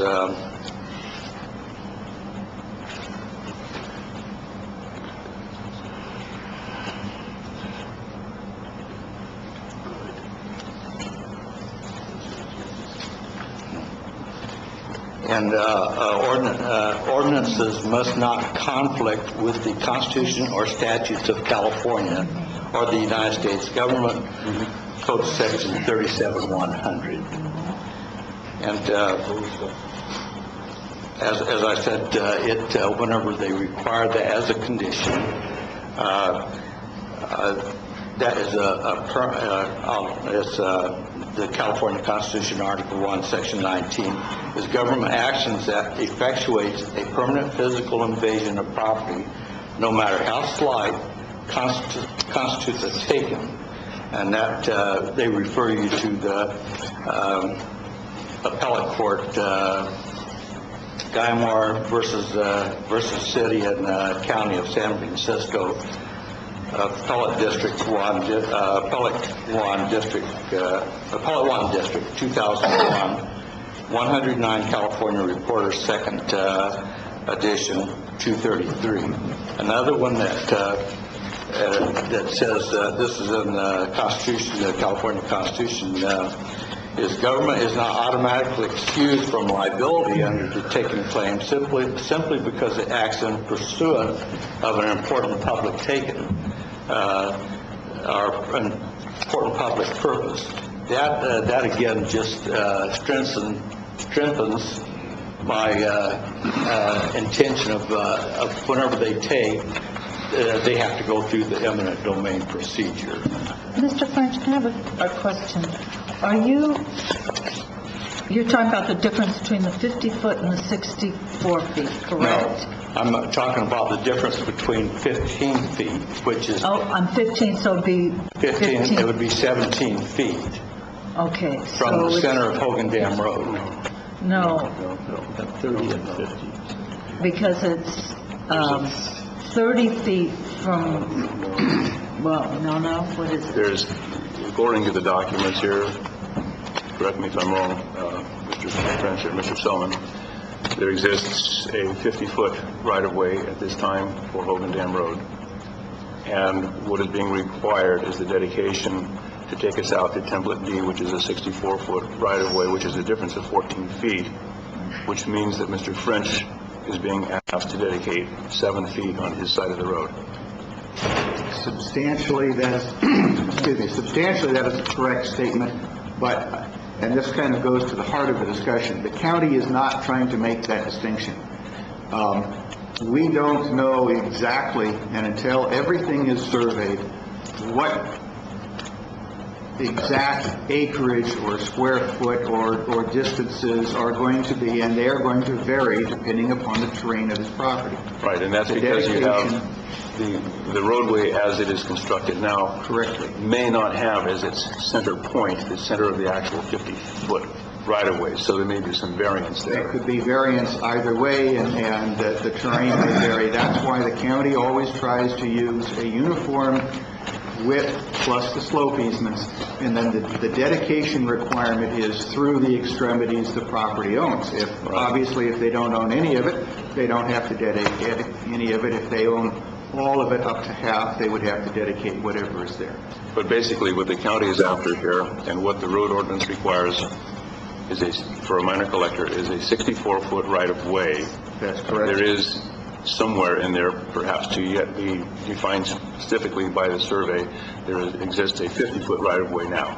It is my this is going to increase the entire right-of-way by 14 feet, theoretically 7 feet on the side of the road where this property exists. 7 feet plus the slope easement. Plus the 5 feet for any slopes. For the slopes, to the extent that it may be needed. That's correct. Okay, So we've heard the county position or the county planning commission's position on this, but I'm interested in how, and this gets back to my original question. I'm trying to find out where the parties are specifically to this. Are you talking about asking for a 30-foot, a 50-foot, a 60-foot? He wants this eliminated. Or you want no requirement whatsoever? You're okay with the 50-foot? I'm just not sure what's before us yet. I would like to, what was just stated is the Planning Commission's contention.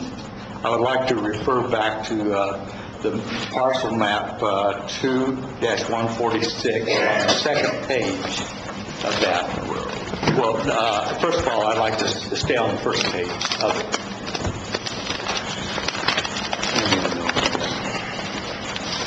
Where I've marked 4 and circled it, under those statements on the first page.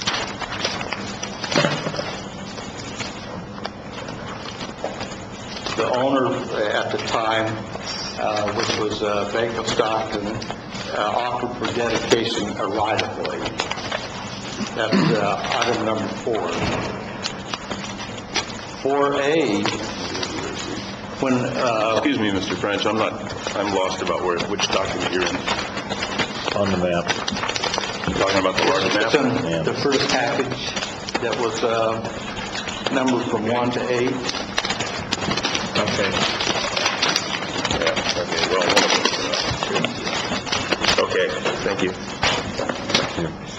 It's a parcel map, and it's on the side, it's dated August 1975, and on the side it says 2/146. Really? And then I have circled as number 4, dedication offered to the county.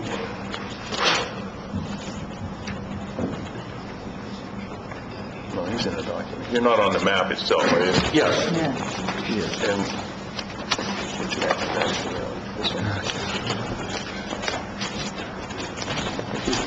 It's on the first page. Okay, number 4, but it does say September 10th, 1975.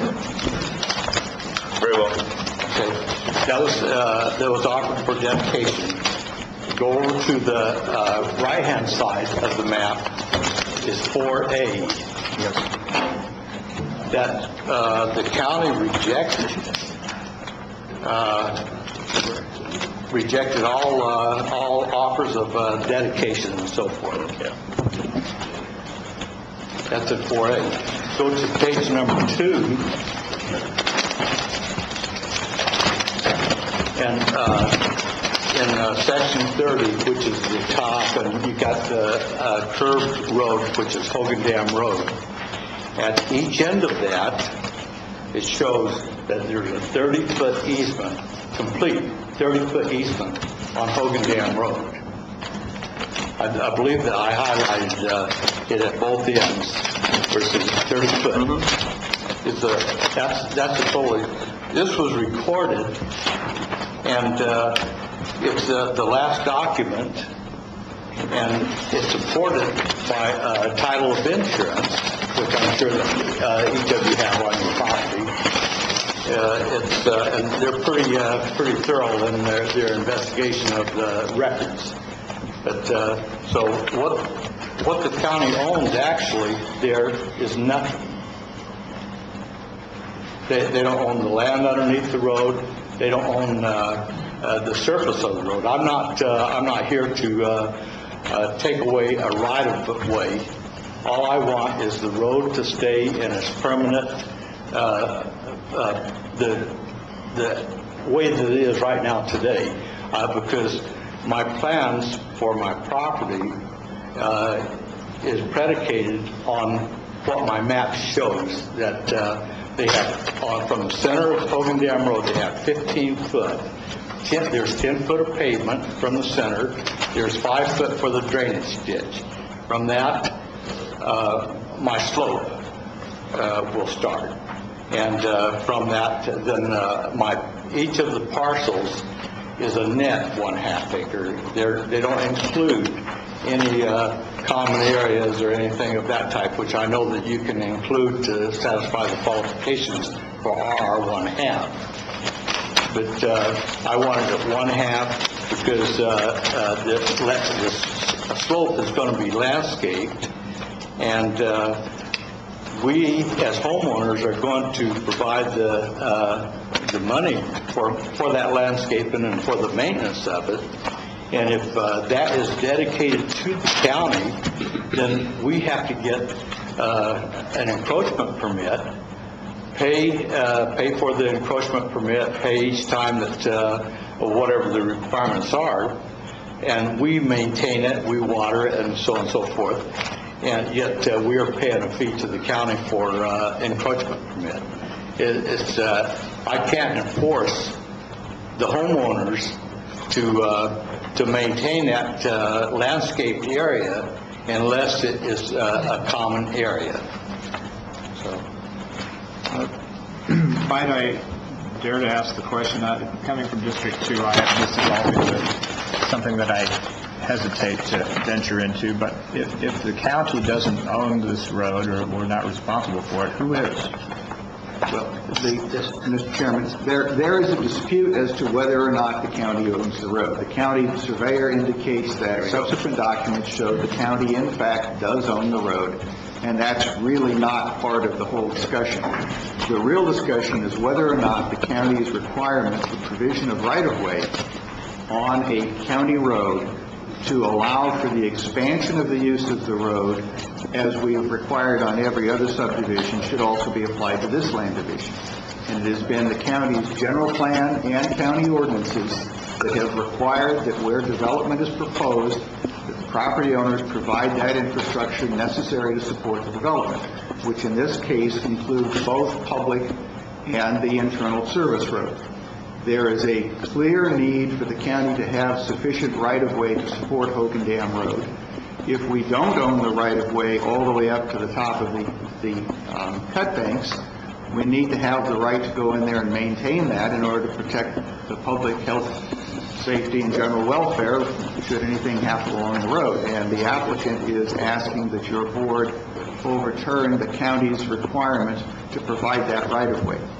If there is, in fact, fee ownership of the county or some of the rights, it becomes irrelevant relative to the dedication, because we already have it. We're only asking for the dedication from the center line as set forth in the condition. And that is a normal requirement of all of our subdivision approvals. And this is a subdivision approval. Let's get that issue resolved right now. County owns the road, okay? Let's go back to the memo that was prepared by the surveyor who reviewed all of the documents that were submitted by Mr. French. It's dated May 1st, 2008. You will see that Mr. French did not submit to the Planning Commission all of the relevant documents on this issue. The surveyor has submitted all the relevant documents. You will see, according to the first attachment, which is recorded at book 400-123, that there was a resolution, number 75-229, wherein there was an exchange of properties with the Bank of Stockton. The exchange documents make it clear that there was an exchange in fee between the Bank of Stockton and the county from two different properties. The documents that Mr. French are referring to with a different section number are not anywhere near this particular subdivision. The documents that the surveyor gave you show that the Bank of Stockton did convey to the county a 50-foot in-fee strip of land fronting Mr. French's property. It is a quitclaim deed. I disagree with Mr. French's analysis of the effect of a quitclaim deed. It is a valid transfer of property. The county owned the road. With respect to the parcel map that Mr. French offered with his numbers 4, etc., based on the surveyor's review of this parcel map, there are two things wrong with Mr. French's analysis. It's also related to the citation of Government Code 66475, which was an erroneous interpretation of the law. The particular dedication that the county is requiring is within the subdivision. It is on his property. It may be along the outer edge of his parcels, but it is within the subdivision. That code section does apply. This particular parcel map that he submitted, according to the surveyor, the road was already in existence at this time, dedicated or given to the county in a 50-foot wide fee strip. This particular road was not part of the subdivision. It is just simply shown here for reference. It was not part of what happened when this map was recorded. Therefore, when the dedications were offered and rejected, it had absolutely nothing to do with Hogan Dam Road. According to the surveyor, who is the expert in this area of the law and interpretation of these maps, the county owns a 50-foot fee interest in Hogan Dam Road. even if the county did not own the 50-foot fee based on all these documents, there is a 50-foot right-of-way there that is being maintained by the county, and there has been an implied dedication of the road to the county. So I respectfully disagree with all of Mr. French's legal analysis of what the county owns. How long is the implied dedication? It's been there for as long as anybody can remember. It's been maintained, at least since 1975 when we started. The road was realigned, which was the reason for the exchange of properties. I'd like to address what she just said. Yes, I'm anxious to make sure that we're making decisions on the basis of facts. On page 2 of 2-146, the 50-foot easements that she just suggested, that is Harper Lane.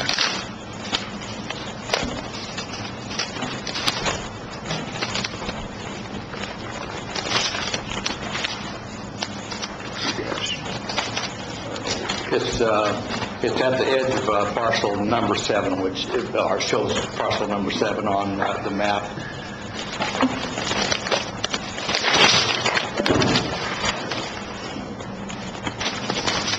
The road that comes from Hogan Dam Road in, and it's identified as Harper Lane. Yes. That's 50-foot. If you, the printing is not real good, but if you look, that's the 50-foot easement there. You look at, as it turns off onto Eberhard, that's in parcel 9, that's a 50-foot easement. Those are the quitclaim deeds that Mr. Child presented. And in addition to that, Mr. Child presented a map, which is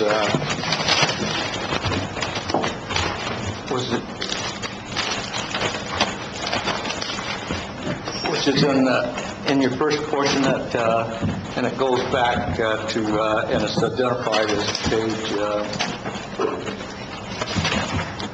15.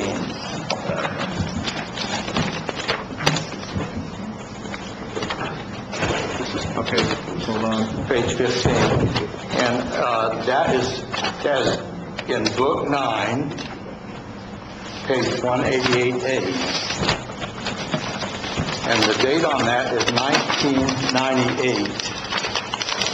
That is a lot for a lot line adjustment. It has nothing to do with the Hogan Dam Road. It has nothing to do, and it's noted on there 400 or OR 129, and on down it goes to for 400 134 quitclaim deed. That is not associated with any quitclaim deed. That is not in 1975, and is whenever the quitclaim deeds were issued. And this is 1998. We did a lot line adjustment because there was 3 partners. We separated it up. He's referring to a map that has no bearing whatsoever on the quitclaim deeds. Has no bearing on this map. It's another deception. Is what it is. This map is your official map that is recorded in the county. It is a matter of record. There's title insurance that shows you that. And so if the county wants that additional property, they have to go through the process of eminent domain. They have already forced a taking by refusing to let me go and get a final recording on my lot split. That's a forced taking. Now they have to go through the eminent domain. Let me address that issue because Mr. French is wrong again. In order... Wait, before we go there, I'm trying to get the foundation of this clear in my mind. So That's what I was going to address. Well, on the question of where, Mr. French is saying that there's a 50-foot, he agrees that there's a 50-foot situation along 2 parts of road, but not the one that we're talking about here. And I'm trying to reconcile those 2 dramatically different positions. Will this help that, or Well, can we go back for a moment? I was and try going to address eminent domain. If you want to go back, all I can tell you is that Bruce Child is the county surveyor. He has reviewed the maps submitted by Mr. French, and he has come to the opinion, as the licensed surveyor for the county of Calaveras, that Mr. French is wrong. Mr. French has not submitted any evidence that he's prepared to provide expert witness in this area, and I've reviewed the maps based on my expertise, and I concur with the county surveyor. With respect to eminent domain, this is a discretionary approval that Mr. French is asking you for. This isn't an example of where we've gone out and paved the road and gone onto his property, which would constitute a taking and would require eminent domain. He is seeking discretionary approval. Under the Subdivision Map Act, that map must be consistent with both the general plan and the county code. As noted in the Public Works memo, and which is in your staff report, both the general plan and the county code require this dedication. That is not a taking. The law provides that if you have an ordinance or a general plan policy, the only thing you need to show is basically a very rough proportionality between the dedication requirement and the use of the property. Public Works memo explains that, but for this parcel split, you would not need to improve the road. The impact from the traffic from this parcel split creates the need to improve the road to county road standards. That is clearly authorized by law. This has absolutely nothing to do with preemption by state constitution or conflict of interest, conflict of law. I wasn't done, sir. I was waiting for the tape. We'll come back to you momentarily. The Constitution does provide that if there's a taking, you need to pay for that. That private property cannot be used for public good without paying for it. However, the most important fact here is this is a discretionary approval that he is asking you to approve. You don't have to approve this parcel map, but in order to do it, it has to be consistent with the general plan and the code. Okay, I believe Russ has a question or comment. Yeah, and I just want to ask Mr. French. We also have in our packet here a tentative parcel map prepared by Associated Land Consultants. Date on it is 3/29/06. Who prepared that? Is that your consultant? I did, yes. Okay. It looks very much to me as if your consultant prepared this with something other than a 30-foot road easement through there. I mean, it looks like a 50-foot easement. But I mean, isn't this sort of challenging your arguments, your own consultant's work? No, it isn't. Because the reason I had him draw the 25-foot there is for the 10-foot slope. So you take the 15-foot easement, a 10-foot slope, you come up with 25-foot. Down on both sides would be 50-foot. And the slope was as part of the common area. Well, the reason that I bring this particular map up, Mr. Chairman, is that I'm in total agreement with County Council's assessment here. The gentleman is here asking for us to approve his proposal here. It's a discretionary ability that we have here. I mean, I could see very easily agreeing that he has a good point on that we ought to take away the this 3C3, but I also would take away his proposed, just leave the land the way it is. We can't have both. So I'm sensitive to the things that you're saying. I think that we would be very ill-advised to allow this to go through without the dedication, without the acceptance of the 64 feet of right-of-way, plus whatever additional slope considerations we might have. We've consistently enforced these types of conditions on every other developer. This is essentially land development 101 here. I mean, you can't be coming in asking for privilege to create these parcels without acknowledging the fact that we have codified requirements. So That's one. In answer to your question on that. I want to first remind all participants that we're in the middle of a public hearing, and I want to make sure that Mr. French has an opportunity to respond to the things he's heard and make sure that all the items that he wants on the record are included here. So I urge that to take place now. We'll take it back first to members of the public if they wish to speak on that, and bring it back to the board thereafter. Okay, in reference to what you just discussed on that map, if you look on that map, everything that you see there is a remainder with the exception of the measurements on the lots. That's part of the remainder. The remainder is not even in discussion with the subdivision map. Well, I would beg to differ with you, because the remainder is a clear indication to me that there is sufficient room for you to move these, what would be the west boundary of these parcels 7 feet beyond the point where you have currently depicted them. This is a tentative map. It's not a final map. I mean, anything could change on this map, as you well know. That is a lot split map, and whenever you do a subdivision, and I have my sketch for a subdivision, then it affects the remainder, and that's what the law says, that whenever you can't take property whenever it affects the lot or the remainder. That's what the law says. That I can't use it to my property's fullest utility. If I'm required to give 32 foot to the county, if I give that 32 foot to the county, if the county requires it, like I said, that's eminent domain.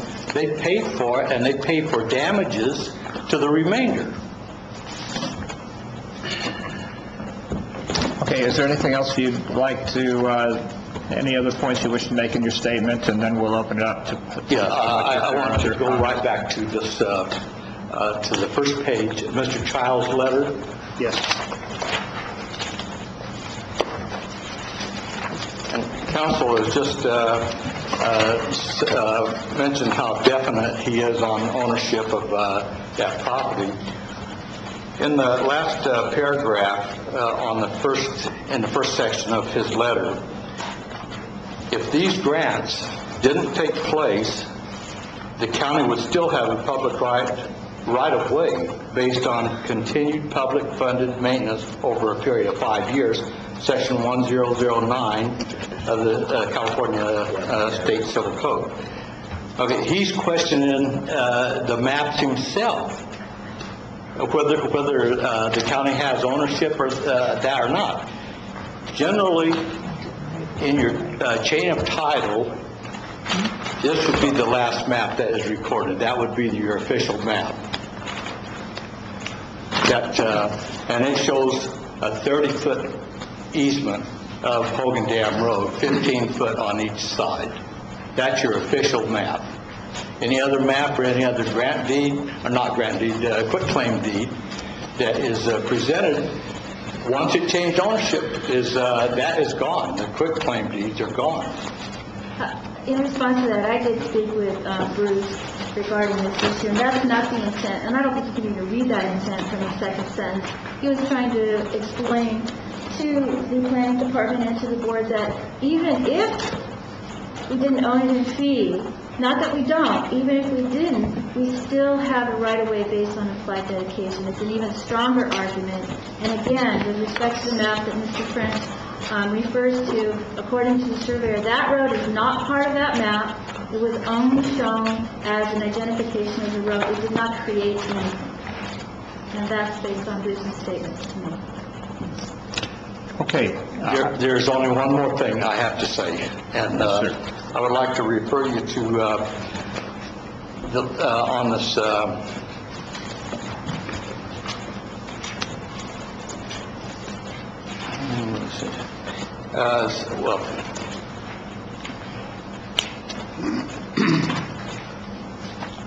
it's in the same packet as the letter from Mr. Child. And on the back page, are the last couple of pages. Mr. Sailman, this was presented to Caltrans. Whenever they say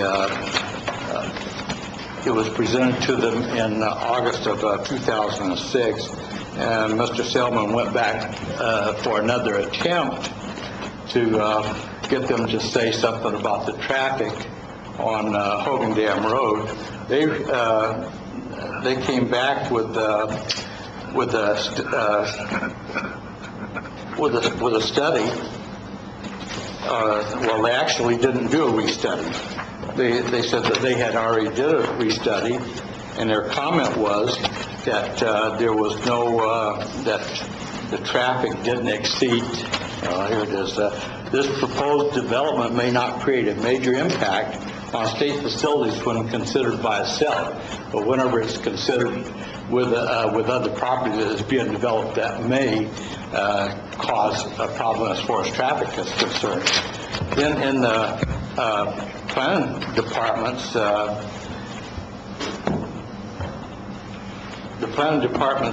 own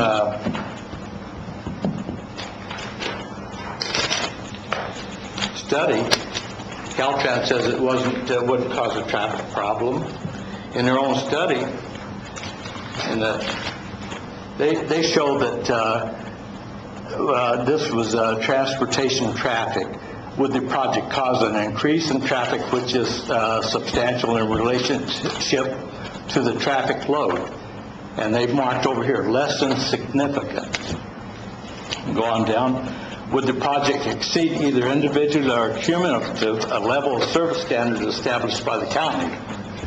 Marked here, less than significant impact. Those are two things. And then they go on over to say the response, the construction of 4 residences would add approximately 38 trips, and the Caltrans questioned that as being out of the ballpark per day on the local road network. Currently, none of the road segments in the vicinity of the project are at an unacceptable level of service. And then they go on to say, according to Caltrans, County Public Works Department staff, the project will not significantly impact the surrounding road network or reduce the existing level of service. This is on a personal communication September of 2007. And then they go on to say that it's less than significant and mitigation measures, none are required. So it doesn't change any significant thing as far as traffic is concerned. I just want to restate again that it's a forced taken, and anytime there's a forced taken, they have to go into eminent domain. And if they don't have a project, a specific project on Hogan Dam Road within a 10-year period, they can't even open an eminent domain proceedings. That's all I have to say. Thank you. Is there anybody else in the audience who wishes to speak to this issue under this public hearing agenda item? Okay, hearing none, I'd like to take it back to staff for summary, and we'll then come to the board for comments, questions, and any other.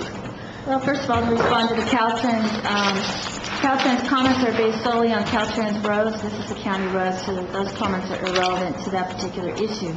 The initial study that was performed that Mr. French is citing to under CEQA assumed that the project would comply with the county ordinances and the general plan. So the project is reviewed under CEQA did include improvements to the fronting road, which is Hogan Dam Road.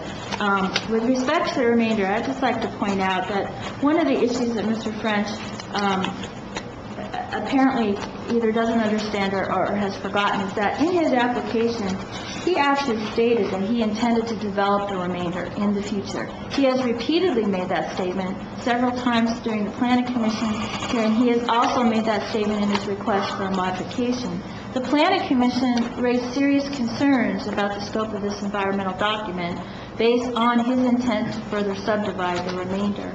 Staff responded to that at the Planning Commission hearing, but I'd like to note that this particular initial study was paid for by the Planning Department at my request, and it cost over $18,000 of Planning Department money. Mr. French did not pay for this initial study, the county did. So I guess just to put in there that this argument that we're taking something for the public good, you know, there is an equitable argument here that Mr. French also got a huge benefit out of the processing of this particular project. He has submitted no legal argument from an attorney. He has submitted no analysis from a surveyor. He has submitted no expert witness opinion from anybody to support any of his arguments. And I would just strongly suggest that the board understand that there is no taking here, and if he intends to pursue that in court, that we will strongly defend it and ask for any sanctions that are appropriate for bringing frivolous action. Okay. I have a question. I mean, why did the county pay the $18,000 for The county paid the $18,000 because Mr. French has already sued the county once before when he was dissatisfied with the processing of this particular project. The issue primarily was whether or not CCWD was going to serve this project, and when CCWD did not respond that they were going to serve, the project processing was put on hold until Mr. French would provide such a letter. He has stated to me that he thought that was the county's responsibility, not his, so he sued the county, and we litigated this, and during the public hearing on that particular lawsuit, he came forward with a CCWD will serve letter that he had for almost 5 months and not provided to the planning department. In response to the judge's concerns that the processing had taken too long, but acknowledging that part of that was not due to the county's due to the fact that the county had not received this particular letter, I suggested to the planning department that they expedite processing of this project to meet the court's concerns, and in order to do that, the planning department incurred the cost of processing the project. Okay, may I ask a couple other questions? Certainly. Certainly. What Mr. French's appeal is basically the road dedication issue. Does the board have the discretion to go back and kill the entire project, or to require a full EIR on the project? The board, the planning commission approval is final at this point in time, so no, the project is approved. The only thing that's at issue is the particular conditions that he's asking to have removed. So the only discretion available to the board is that based upon the appeal by Mr. French? Yes. Thank you. Thank you, Tom. Are there other board questions at this time of staff or the applicant, or the appellant, I should say?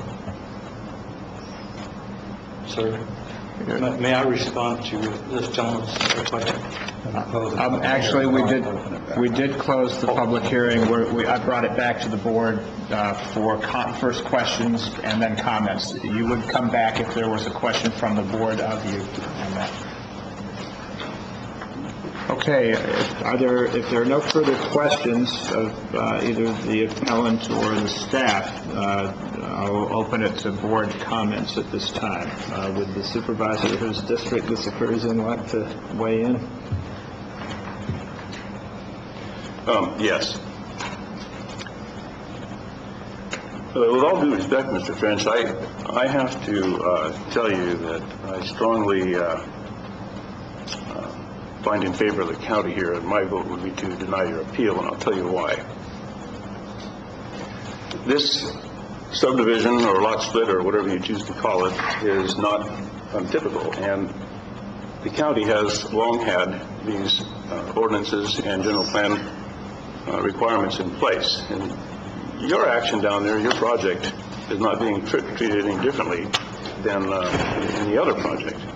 Now, this road has been defined as a minor collector. It's even on the federal records as a minor collector. And those roadways have certain criteria for design. And that criteria would be what the county has here as their template D, or a 64-foot right-of-way. In my opinion, I agree with not only council, but of course with the county surveyor, and the communication that you referenced from the county surveyor that the county does have fee ownership, and I think you may have misunderstood the caveat in that memorandum. The surveyor was simply saying, as stated by council, if these grants, if these quitclaims, even if they didn't exist, the county would still have ownership of that roadway because of the maintenance that's been going on there since before anyone here can remember. This is my opinion. Therefore, that roadway, as a minor collector under our current rules, should have a 64-foot right-of-way. The 50-foot right-of-way shown on your agent's map that we have here is not necessarily exactly where the center line is. So a little bit of work is going to have to be done there. But it's generally where that road goes. The county is asking, or actually requiring, of approval that you simply expand that out another 14 feet, which would be 7 feet on either side. Given we don't know exactly where the center line is, but probably it's somewhere near where it is, it's going to be an additional 7 feet on only your side of the road. You referenced the Caltrans report about traffic impact, and you even mentioned something about cumulative impact. We're not asking you to construct any roadway. Simply asking that you provide the additional space, so when the roadway starts having the traffic that require the roadway to be modified to handle that traffic, we have the right-of-way. As mentioned, you've talked several times about developing the remainder, which would give you somewhere in the addition of 50 more lots. I believe you just mentioned a moment ago that you have a sketch of the subdivision for the remainder. And not only your property, but other properties along Hogan Dam Road are in the stages of being designed for development. So certainly, 2 little 10-foot lanes are not going to be adequate for travel. So in my opinion, it's very reasonable for the county to invoke this.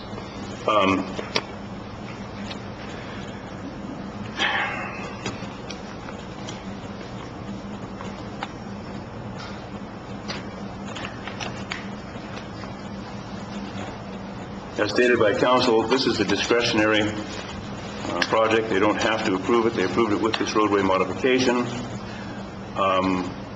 Your concern was that it's going to take some acreage away, and I believe in the communication to you and the response to your request for appeal, it was stated the county uses gross acreage, not net acreage, for your land divisions. So if that's being the case, it is not going to affect your ability to divide. It was net. No, well, not according to our council. And all we're asking for is the right-of-way to develop this in the future. So I'm not sure that everybody is on the same page here, but I do know that this roadway has to be expanded in the future. It's going to have to accommodate quite a bit more traffic. It's a minor collector. It's going to go between the subdivisions of La Cantera and the Hogan Dam area, which is being developed rapidly now. This is required by the ordinance and by the general plan of this county. It is pretty much business as normal for developments out there, and so I can't support your appeal. Sir, we're not in colloquy right now. We've ended the public hearing, and we're now asking the board for comments prior to voting on the appeal. Are there any other comments from the board? Russ?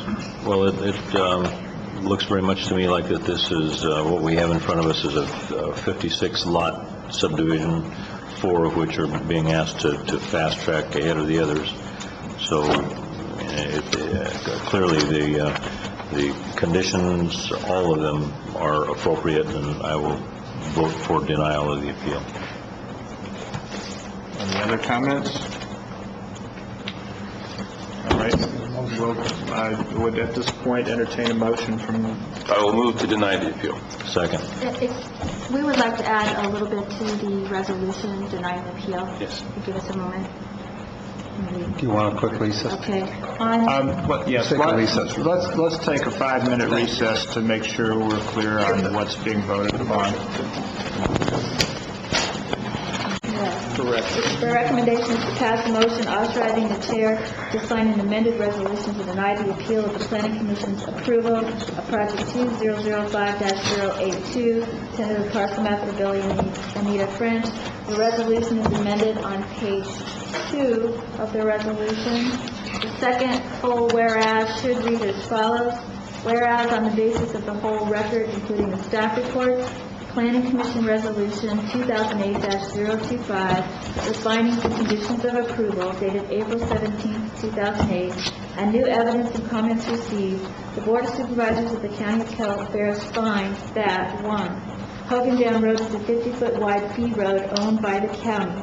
Number 2, the general plan and road ordinance require that when an existing county road is the boundary of the subject property, the right-of-way width must be dedicated to template D with an additional 14-foot right-of-way, with approximately a 7-foot right-of-way on Mr. French's property as part of the discretionary approval of the project.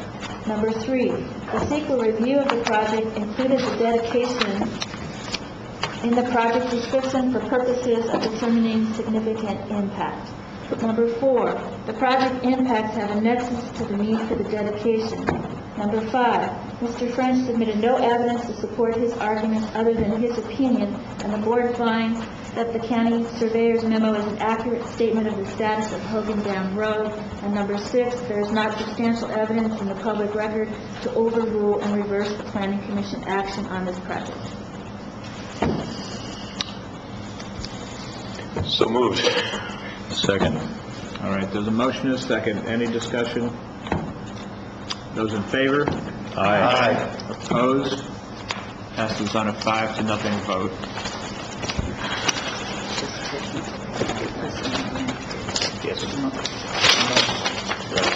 That was an amended motion that passed on a 5-0 vote, I should mention. Okay.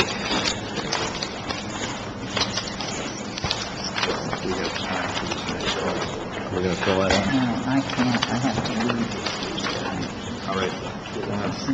Should we order lunch? I can't. I have to leave. I'm going to order lunch at this point. What, do we have a closed session? No. All right, well, maybe we can get through it. I don't know how long we're going to be. Okay, we have item 14 now before us. Public hearing and possible board action regarding county-initiated text change to consider revision to current county zoning code, general access requirements to provide for interim measures while the county considers permanent solutions to the legal access issue. This is the Community Development Agency presentation. Good morning. Stephanie Moreno, Director of Community Development.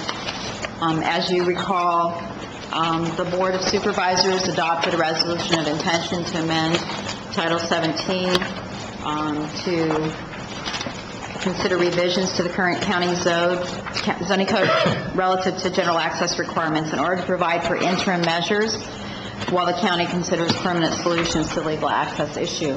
That resolution of intention went back to the Planning Commission. The Planning Commission approved the recommendations of the board as presented, with the understanding that it had already had lengthy public hearings, that the board had weighed in very specifically on what they wanted to happen, and so they approved it, recognizing that it was coming back here and ultimately the final decision would be made here.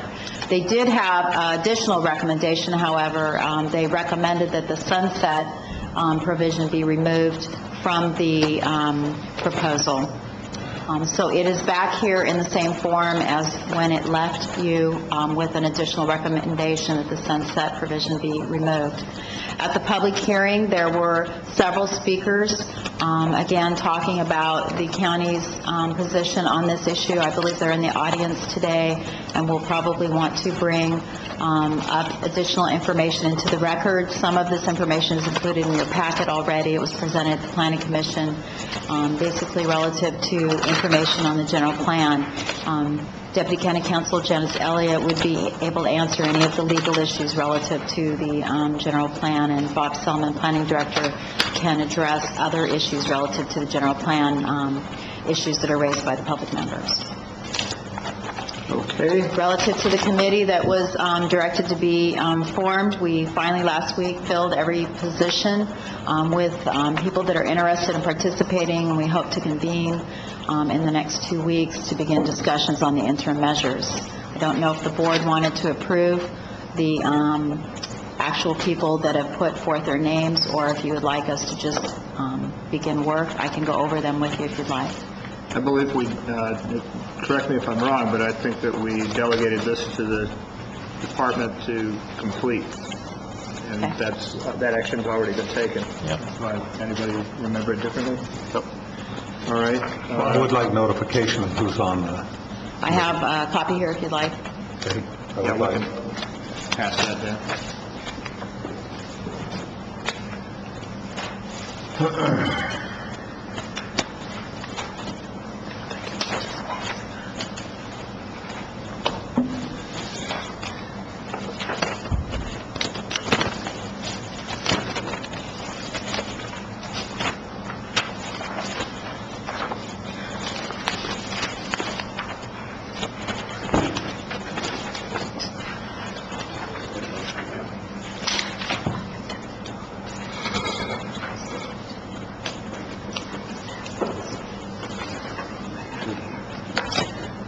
Okay, so, and might I ask, before we proceed, the original sunset was 6 months from the date of passage. Is it your presumption that that would commence if we were to adopt this today, or did that begin at the end of the last year of the Congress? Actually, I believe it was December 31st, so it would be a little bit more. This would take effect 30 days after the... Do we need a second reading on this? I think we do need a second reading on this. The text change. We need a second reading. This is actually your introduction today? Yes. Yes, all right. So it would be 30 days after the second reading, which would be next week. All right, and it's not 6 months, it's tied to a specific date, Right. end of the calendar year. Correct. All right, thank you. All right, are there members of the public who would like to speak in this public hearing, which is now open?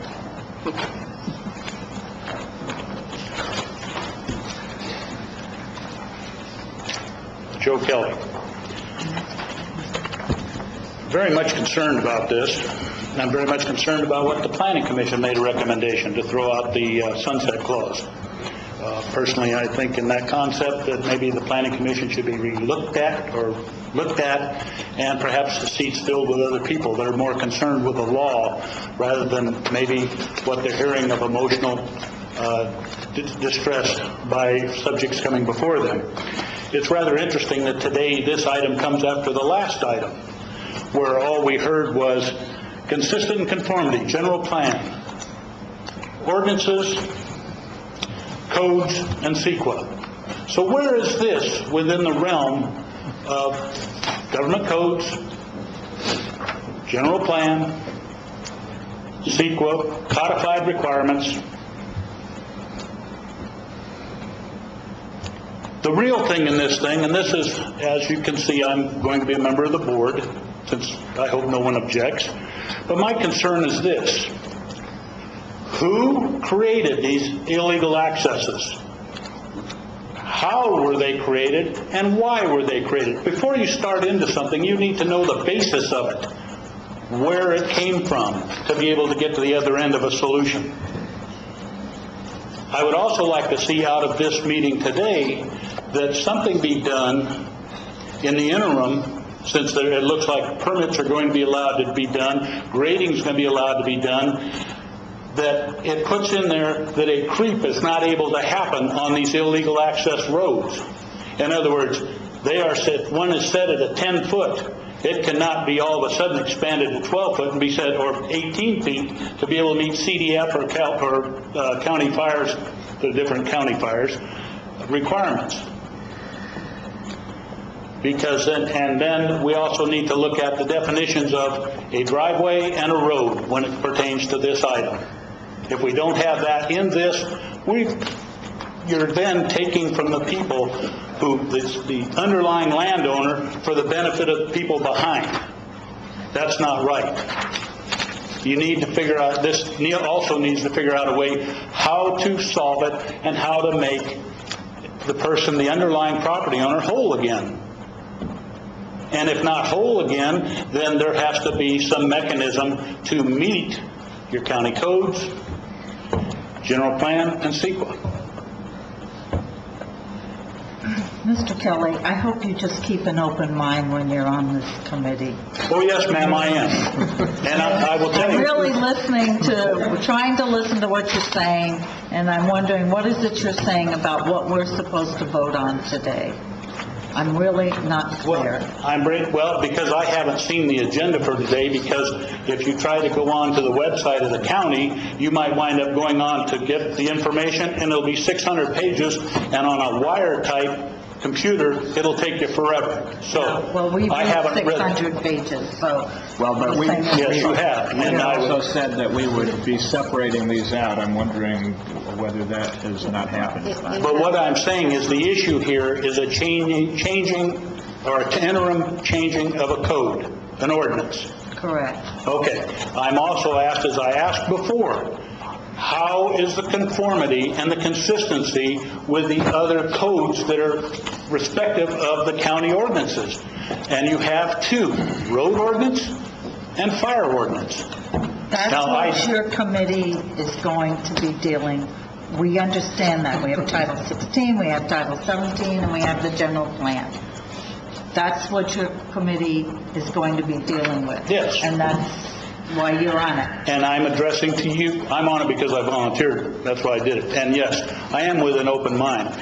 I'm also looking to hopefully see that the laws are followed, that the other members will be able to understand what the rules are existing, and we can come to a solution on this. Well, looking at the committee, they're all extremely knowledgeable in their respective areas, and if the laws are not clear, it's going to be the recommendation of the committee to ask us to change them. Very good, and I would ask that the names on the committee list be publicly stated today, or that everyone in this audience is given a copy of it. That's up to Mr. Chair. That's not the item on the agenda.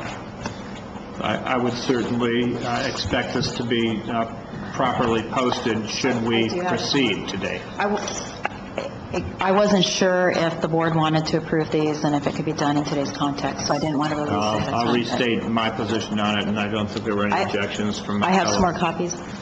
All right, well then, why don't we distribute that Put them on. Put them on the counter there, and any member of the public who wishes to get a copy can pick it up right here. You can post that on the county website as well, I would assume. Now that they're approved, yes, I will. All right, thank you. Mr. Kelly, do you have any further remarks? Only that the concept of a general plan, land use ordinance, land use elements, what are they for? If we're going to selectively administer through things like this to come back and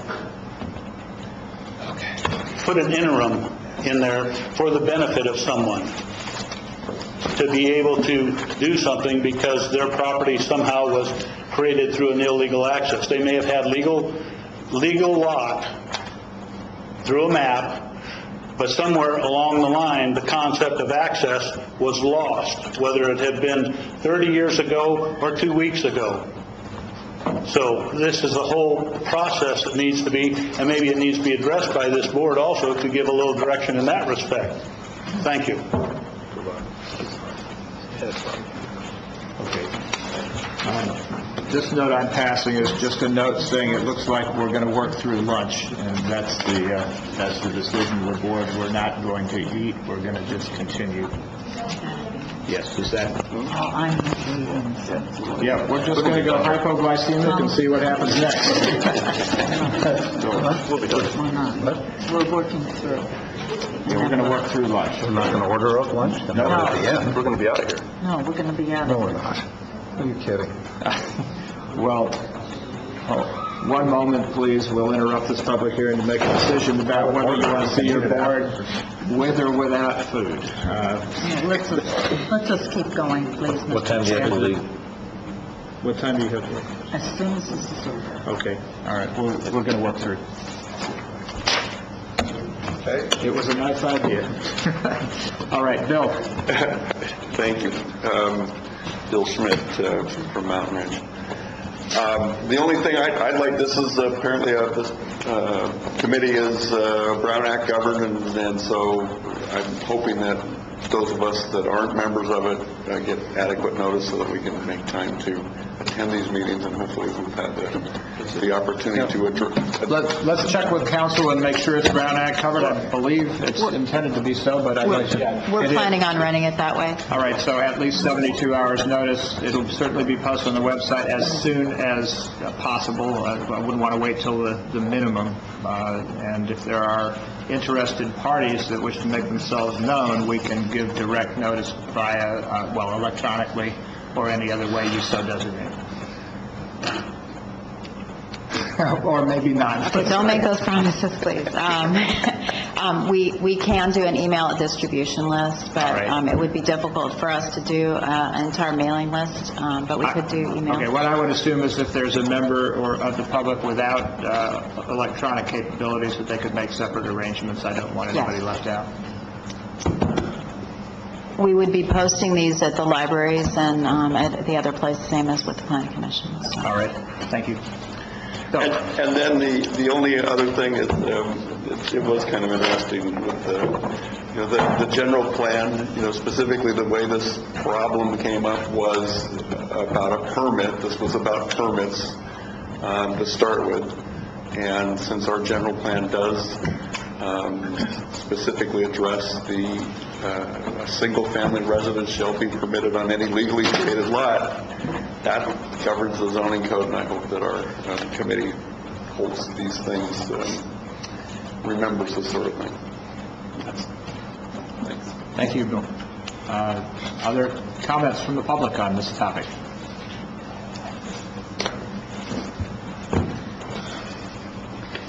Ms. Whittle. Nancy Whittle, Angels Camp. And former board member. Board of Supervisors.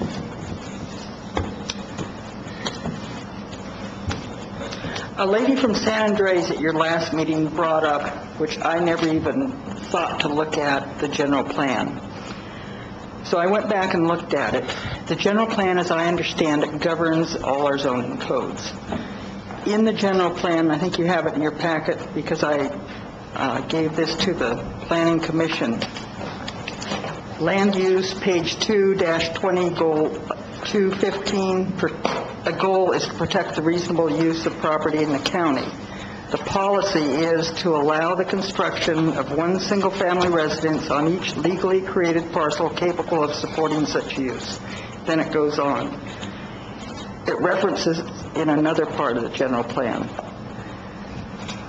And I think Marita last time raised the question about creating new parcels. I think there's a little bit of confusion there. This is Title 17. It does not create new parcels. Title 16 creates new parcels. And that's where, I believe in 1986, the county put together the policy of not creating any new parcels without legal access, however that may be defined. I would urge you not to put a sunset clause in. Stop the permits if you want, but don't put somebody in the position of gambling money to get a building permit in a short period of time where the county may change it. I don't think that's helping anybody. It may help one or two people as public policy. I don't think it's good. I think your two options are, as I understand it, the general plan governs your ordinances, so you must change the general plan if you do not want to issue building permits to single-family residents as stated in the general plan on legally created parcels, or change your zoning ordinance to conform to the general plan.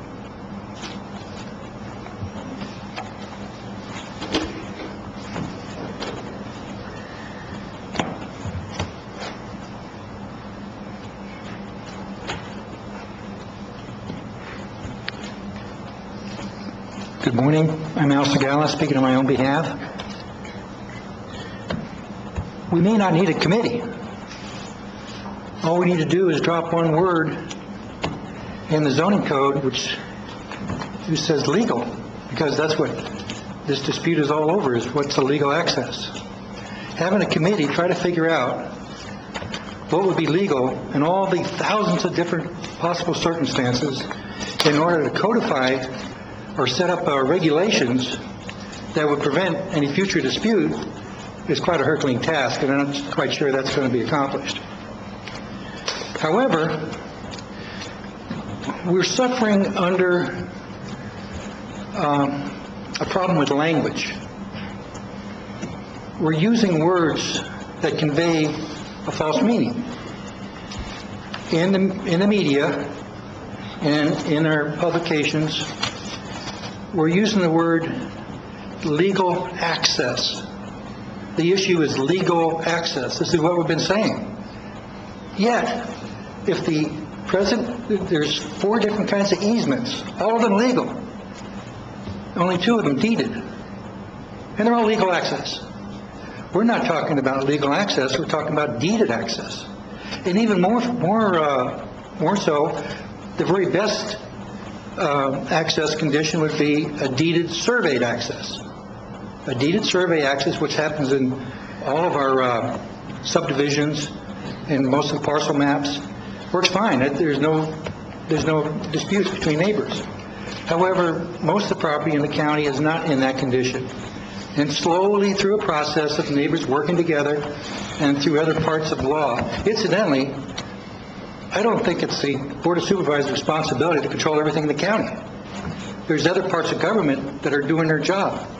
One of them is our civil law, our common law, which happens to be in the area of easements. And it took many years of precedence to come up with a process where the property rights of the people involved are respected. Regulatory law has no requirement to respect anybody's property rights. It's whatever the rulers decide, and that's it. So, in the packet of information on the website, which is hard to find because there's so many pages, and it's a good idea to index it so we can get to it. I spent a long time, and I finally found something in that massive information that pertained to this issue. And this is a letter from the Calaveras County surveyor, in which he talks about solutions. He said the term legal access, only a court of law can determine whether anything, including access rights, to be legal. Well, that's common sense. That's real. So, we all sympathize for a servient landowner that has an easement over his property that gets increased in use with dust, noise, and a lot of things that are real problems for him that can be resolved and really ought to be resolved through first agreement. If not agreement, then mediation. If not mediation, then arbitration. If not arbitration, then civil court. Not the Board of Supervisors. It's not. You'd have to be total geniuses with total goodwill in your hearts and everything to be able to resolve every problem in this county through regulation. So, why don't we just eliminate the word legal in the zoning code and the issue disappears?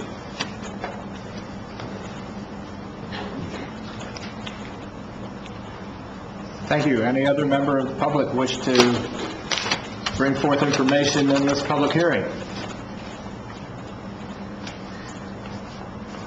Going once? All right. Hearing none, bring it back to the board. Any questions for staff at this time? Any staff comments in response to the public comment? Just one. I think most of these we have addressed previously, but the one comment about we're requiring deeded access is not correct. There are other methods to provide proof of access other than a deed, such as a BLM license or agreement. So I just wanted to, that was one of the fallacies that have been out there previously. I just wanted to correct that in the record. Okay, questions, any questions the board might have, staff? Comments. Okay. I'll Now give move my to comments and try to be brief. Supervisor Trias. I agree with Al. I'm not in favor of the Legal Access Committee. You can look at the names on there. There's one person that doesn't know exactly where they stand. There's nothing really to discover that I can think of, and I don't think there's one board member that doesn't know where they stand. So I think it's just basically how we can draw out the process for a long period of time. I am not in favor of an interim measure. I think the interim measure should be the same as the permanent measure. I think it is totally erroneous to say that there's somehow some difficulty in defining legal access. We do it on parcel splits and have had no controversy whatsoever. We can use the same definition. We've been applying that definition for many years, ever since we required legal access for parcel splits, and there hasn't been any dispute or confusion that I'm aware of. To me, there's I guess three issues that I would say are involved here. Number one is a property rights issue, and I don't think it's the place of the board to encourage development where we're basically taking property rights away from another individual. If a person comes in for a building permit, he should have his entitlements, and one of those entitlements is legal access. To me, it's just a fundamental property rights issue.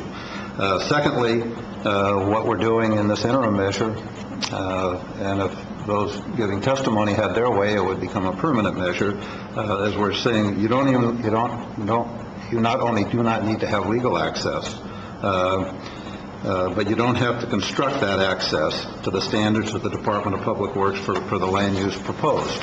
To me, that's just absolutely nonsense. Not only are we attacking property rights, which is the whole basis of our capitalist economic system and our prosperity, and something the government should be very caring about enforcing, we are now basically wiping out the road standards for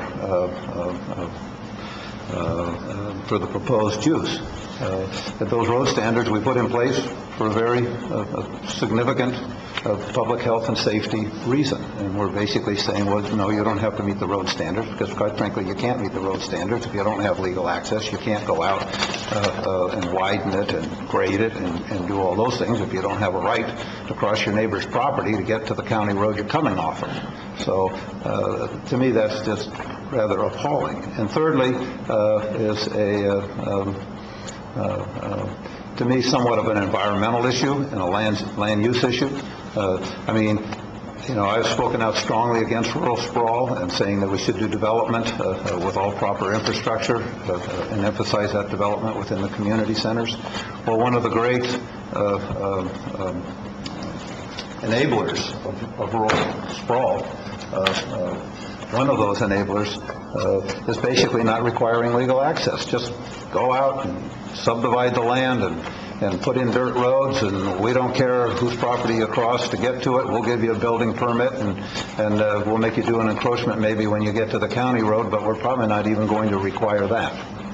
I mean, this is absolute insanity, what we're proposing here. What the board, at least 3 board members, are supporting. That is horrible policy on all 3 fronts, and it's horrible environmental policy also if we want to look at the environmental consequences of rural sprawl versus urban development.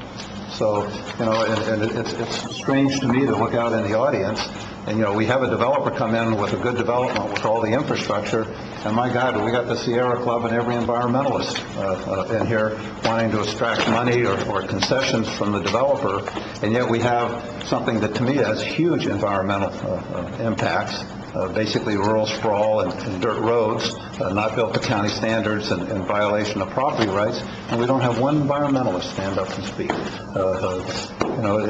All the Sierra Club environmentalists, not goddamn one of them's here, because they don't really give a damn about the environment. What they give a damn about is extracting and extorting money out of development.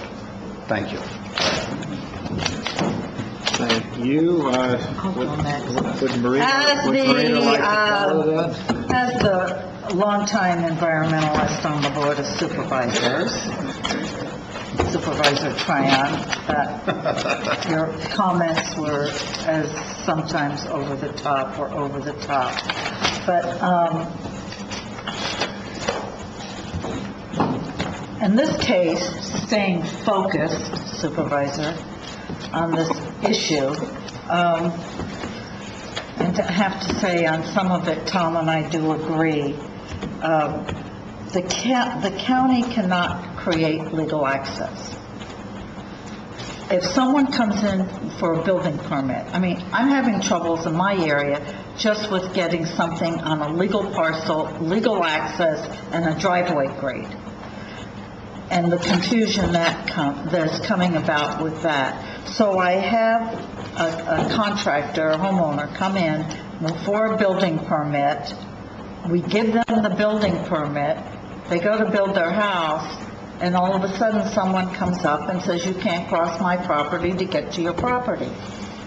Well, we can't grant that access, but we have granted the building permit. And it would be nice, as Mr. Segali said, that neighbors deal with it with themselves.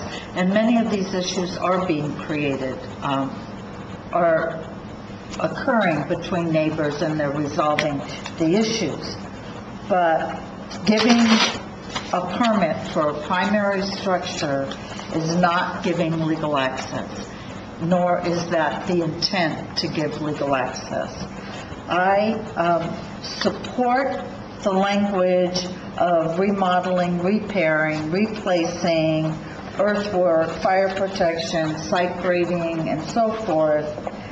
I do not support the part of this that has to do with giving someone a permit for a primary single-family or an accessory single-family residential dwelling, i.e. what we call the mother-in-law units. And to me, that's critical. I never thought of, as Mrs. Whittle pointed out, that eliminate the no sunset or stop the process. Boy, we've stopped a lot of things the last year or so. I'm not sure I want to stop that. But I will not be supporting this because I think we have to have legal access. I do not think it's prudent that we do not have that because of the perception that is granted if we omit the word legal. Yes, Title 16, Title 17, and the general plan need to come together.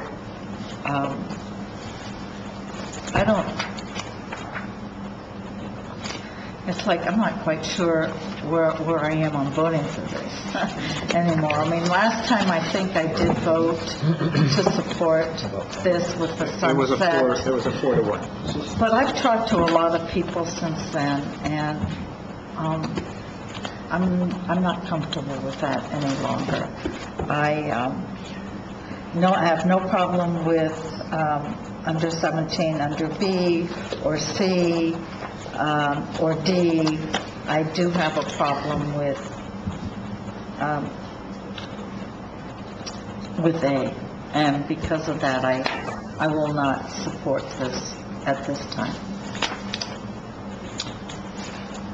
Anybody else want to speak to this? Want to flip a coin? Yeah, go ahead, Russ. Okay, I am kind of focusing on one part of the definition in the general plan that says that we're supposed to protect the reasonable use of property, and I think Mrs. Whittle said capable for parcels that are capable of supporting such use. I don't know. It's really we're kind of on the horns of a dilemma here about if we. I have a question for CDA here. Mr. Selman, hypothetically, if we granted a permit to build a house on a legal parcel that doesn't happen to have the benefit of legal access, with the permit is issued, how does the building inspector go to make the inspections? We'll share the answer here. By helicopter. In part, we rely upon the applicant to tell us how they get to their property. That may or may not be over what is a deeded or otherwise defined as an acceptable access route. We have that in a number of cases where we'll have multiple points of access to a parcel. And whether it's through convenience or otherwise, the applicant says, yeah, just go through this gate or that gate, and they may very well have demonstrated there's an absolutely legal access that meets county codes to that parcel. At this point, obviously, we're not going to be looking to check to see whether or not every point of access is the appropriate access. There are places where someone may allow a temporary occupancy for the purposes of construction or whatever. There's lots of ways that could happen. It can also create some problems. I don't want to make too light of that. I might further expand on that. Stephanie Moreno, Director of Community Development. We do have situations where we have to have building inspectors walk in to do inspections at some type of year. We don't monitor the adequacy of the road, and the department has not done that in the past in spite of what it says in the code. That wasn't the issue for this particular portion of the ordinance. That is an issue that will be addressed by the committee, but we have not adopted interim measures relative to that at this time. We do not require, and unless the code changes, will not be requiring legal access on every access point. The code says that they have to have legal access. It doesn't say that every road in has to be in that manner. So there are people that have several different routes into their property. And if no one's complaining about that route, if somebody hasn't barred their access to that route, a building inspector can use that route to get in and do building inspections, and has in the past. Okay, well, I've heard the general plan referred to as the map or the constitution of the county, and I feel very much compelled to uphold the general plan as it currently exists. So I will be voting in favor of this resolution. Bill? Okay. This issue is very confusing to me. I have no problem, as stated by Supervisor Callaway, with B and C, but I have some questions in my mind about A, which, for those of you that aren't reading this over my shoulder, permits to construct a primary or accessory single-family residential dwelling, including the respective attached or detached residential garage, etc., etc. These would be exempted from the requirement to show proof of access. So my question is, if I come to the building department to obtain a building permit for the primary or accessory single-family dwelling, is there any screening at all? I'm not familiar with that, to show where my access will or won't be, or... There's two parts to that. Right now, we require proof of legal access to show that the access they've identified, at least one of them, has a legal basis. The second part is that we require the access point to show on the site plan. If these measures are adopted, they will not have to do the first part of showing that there is legal access, as currently defined, but they will still have to show that they have access to the property in some way, shape, or form. We haven't addressed the helicopter issue yet. But they do have to show some kind of access, if only for the fact that we have to conduct inspections and be able to access the property. Will they have to show the construction of that access to assure that it complies with whatever transportation or geographical access criteria? At the current time, the county has not enforced that. Adequacy of the road. That's the second section of the code section that Supervisor Tryon referred to.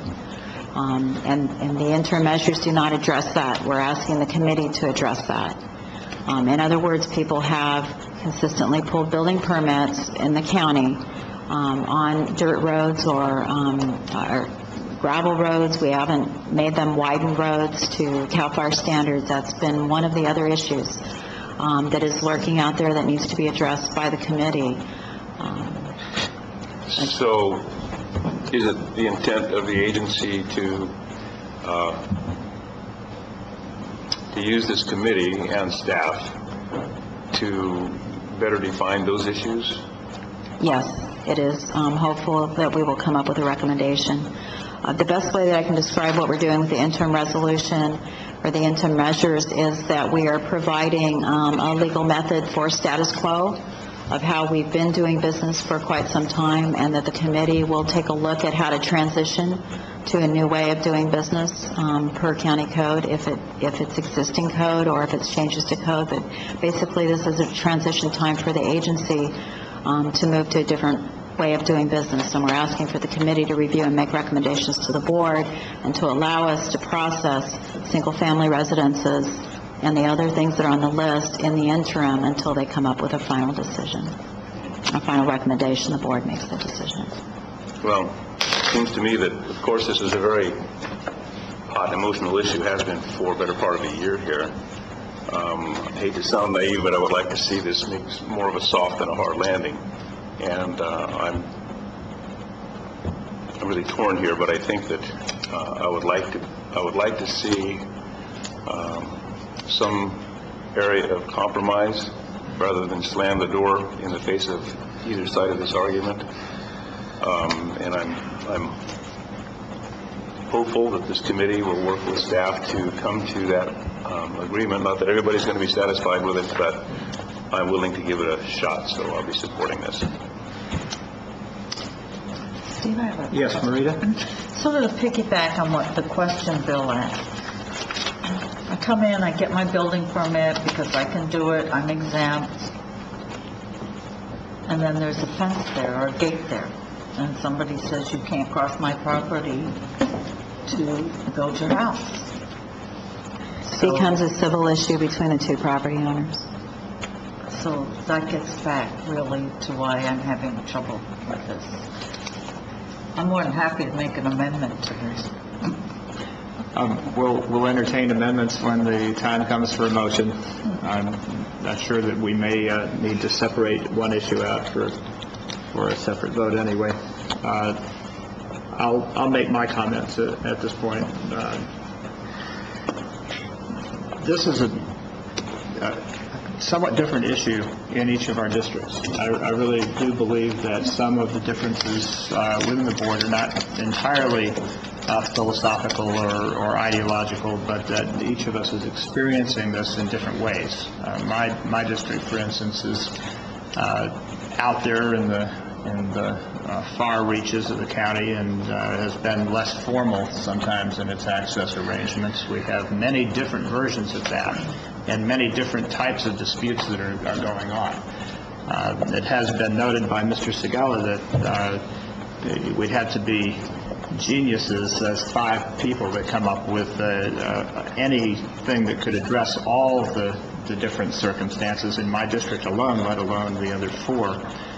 But I also think that it's important, as we've proven in several other areas. I almost daren't mention the driveway slope issue, but it wasn't until we got CAL FIRE and a number of builders and our department and the board in one meeting, in one study session, that we began to realize that we had several different layers of this to resolve. One had to do with different interpretations of law.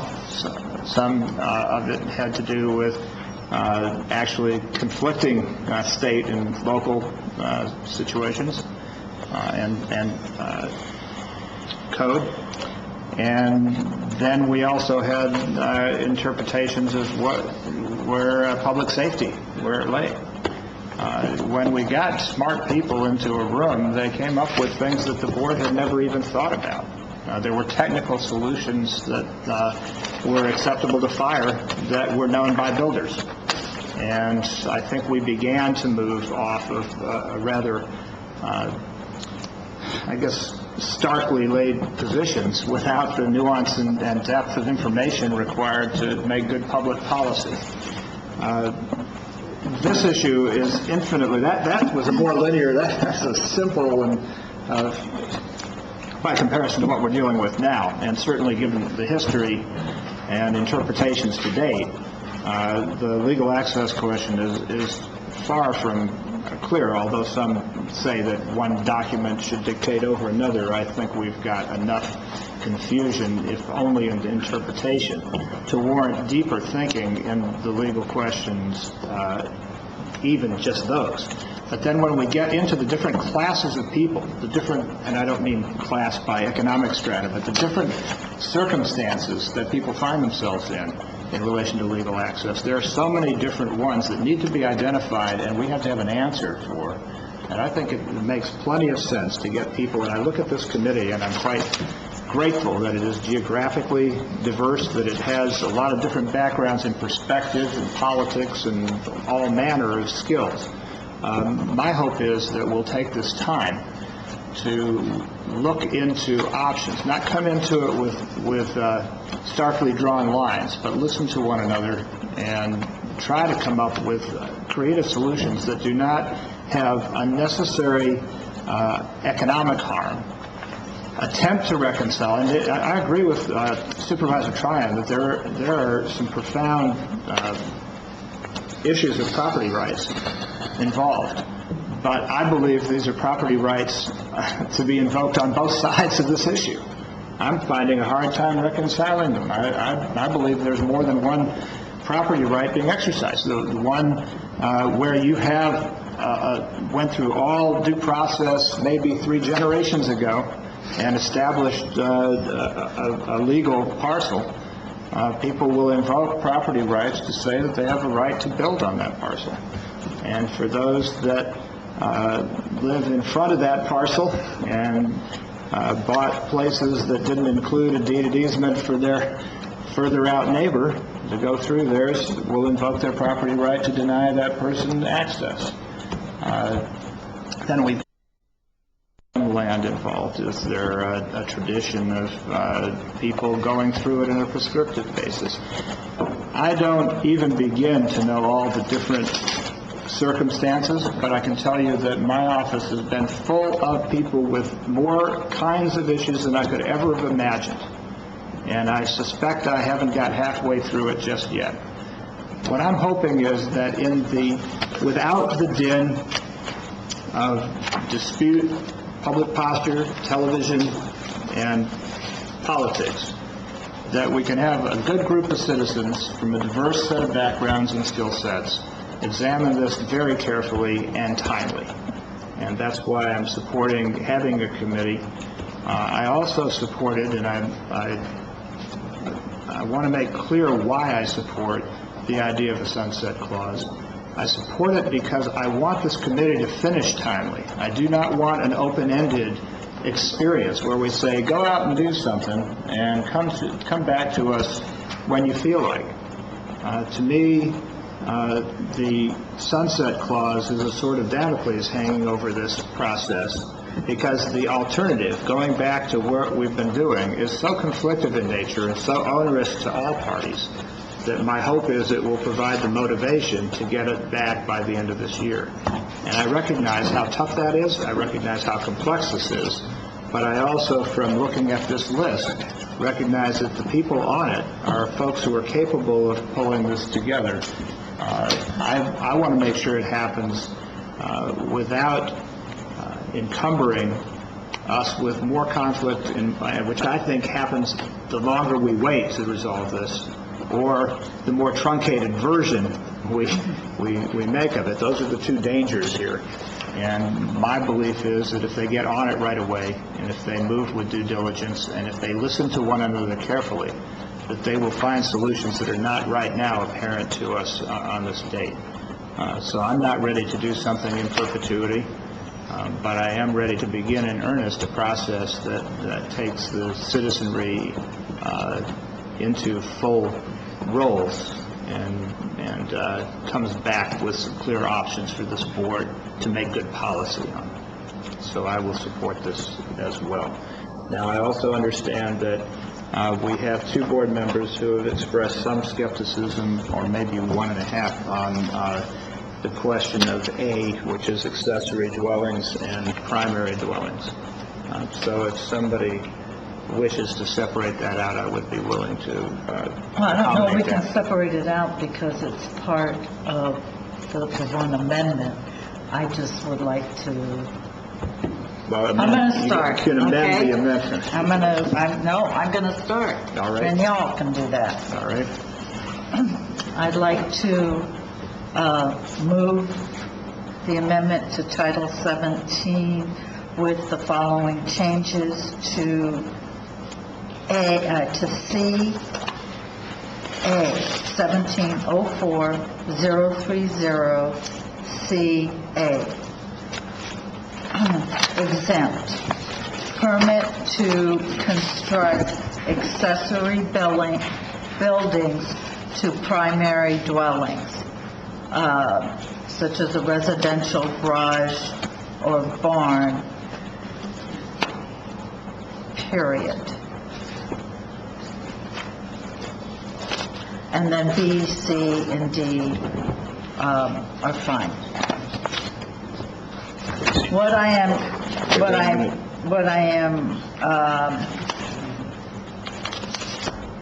am omitting in my motion is a permit to construct a primary or accessory dwelling, residential dwelling, i.e. like a mother-in-law unit.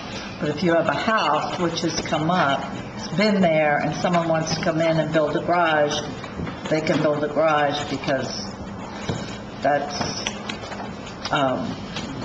those are some of the cases that can build a primary dwelling on a lot that doesn't have legal access. So you're exempt, you want to take all of A out? I want to just Let's take allow the first permit to construct an accessory building to the primary dwelling, such as an attached or detached garage. So you already have a house. You want to eliminate the words primary or... Primary and accessory,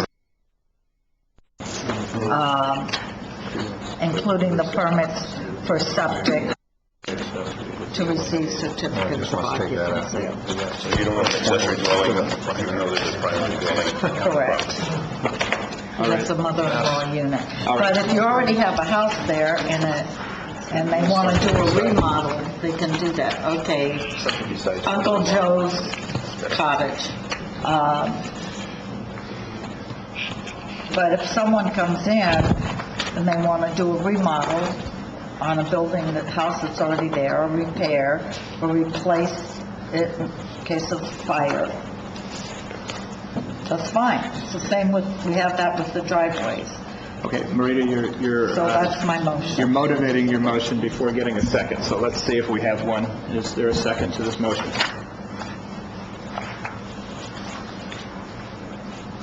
Next. Do you want to motivate a second? Mr. Chairman, Yes. we just noted a possible mistake in the language that we have here. Could we have a minute to sort it out? There's a difference between what's in the staff report and the ordinance. I want to make sure that you're all looking at the same thing when you're voting. Yes, I hope so, because I just caught that myself. Thank you. We'll take a brief recess to reconnoiter our apparent contradictions. Clear on what Marita's amendment was, so that everybody's got it. Just my portion, for the edification of my colleague that I'd like to try and get a second on number A, I am omitting primary, accessory, single-family residential dwelling. You can come in. It doesn't say that, it says... It's Tom, I don't care what it says. One at a time, please. Callaway has the floor. I'll call on Tryon in a moment when she's done. I am amending what is here. Not what's written. My motion amends it. To say what? You can get a permit to construct an accessory building to the existing primary dwelling, such as an attached or detached residential garage or barn. I am omitting from my motion a primary or accessory single-family dwelling, permits for septic systems or other improvements in order to receive a certificate of occupancy. I'm omitting all that. All I'm saying, you You're gotta... deleting it when you say omitting? Does that mean Yes, deleting? delete and omit mean the same thing. Not necessarily. Okay, I'm deleting it. Okay. She's deleting A and substituting for it. And I'm substituting for it that you can have you can get a permit to build an accessory dwelling to the, accessory building to the primary dwelling. So... If the primary dwelling already exists. Correct. Well, what's the point of that? Why, if you don't have legal access, why are you going and... Because, Tom, the house has been there 30 Okay, years so or 40 years. why does that... And they want to put a garage in. Or a No, swimming... you're saying in the... Okay, I'm good. Let's do this one at a time. So you're saying they cannot have a primary or accessory single-family They dwelling? cannot come in and get a permit for one. Correct. Even if the house exists? No. No. A primary means the house. I'm saying you Well, cannot... I'm saying a new primary. I want to know if the house...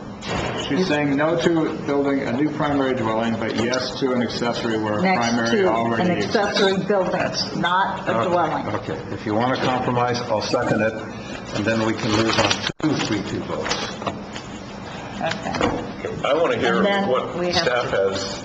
Yes, we've now heard what the amendment is. Building news, And while it did not have a second before, it now has a second. It's nuts. There is a second for Marita's amendment. We'll now move to staff to try to reconcile an apparent... Could you restate the amendment just so we're sure? C.A. Permit to construct. And what is exempt? You can, a permit to construct an accessory building, existing primary dwelling, omitting, period. So you can have a garage, get a permit for a garage, or you could get a permit for a barn. But you cannot do an accessory dwelling or a primary dwelling. Okay. The septic remains in your, or out? It is out. Because the septic's for a new residence, a new, it's not repair. All right. If accessory dwelling prior to a primary dwelling, so I just want to confirm that what you're saying is that if there is no existing house on the site, they can't put anything in. They can, okay? That's correct. All right. They can't put a residential dwelling in. Right. So People live they wouldn't be able to build a garage without the house. On the amendment, does the staff have any corrections? Yes, apologize for, the staff report has the language that was approved by the board. It was amended slightly before it went to planning commission or put in there. And so the language in the actual ordinance that you have in front of you is what we're asking you to approve today. All right, and that is that would be on page, we have page 2 of 3 and 3 of 3 as language, and then we also have the amendment. Next page after page 3 of 3. 17 here. It's the amendment to Title 17 that is the revised. Is the correct language, Okay, so yeah. it is not the one that this was. So it is the next one in, folks. As I understand the motion, Mr. Chair, the access requirement mandatory permits to construct accessory buildings, comma, including respective attached or detached residential garage, so on and so forth. All the rest that would remain. No, she's saying that comes out. Not garage. Well, okay. Well, garage, you can The accessory buildings would be uses that are normally incidental to an existing residential unit. Correct. So if you had a house there and you wanted to build a shed in excess of 120 square feet, you could do it under this provision.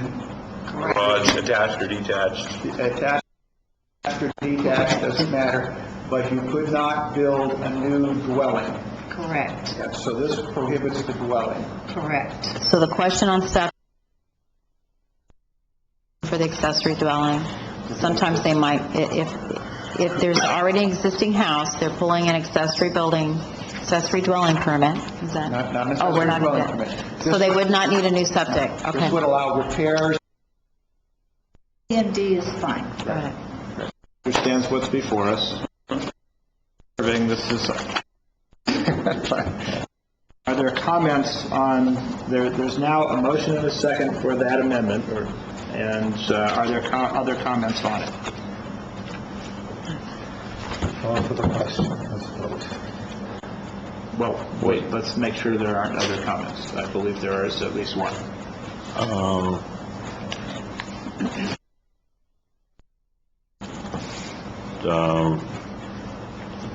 That talks about the reasonable use of property. Okay, I'll give a comment. I think bringing up the general plan is a total. You go out to build a residence that you have to meet. And you have to meet slope, you have to meet setbacks, you have to meet the building code, you have to meet all kinds of things. You don't just automatically get, because you have a legal parcel, regardless of the general plan, a right to build a parcel. You still, it's still conditional on public health and safety and setbacks and property rights issues. You don't just sort of get it and never see government again. That's a charade. That's not accurate at all. But it's the only charade we have currently. Okay, are there other comments? I think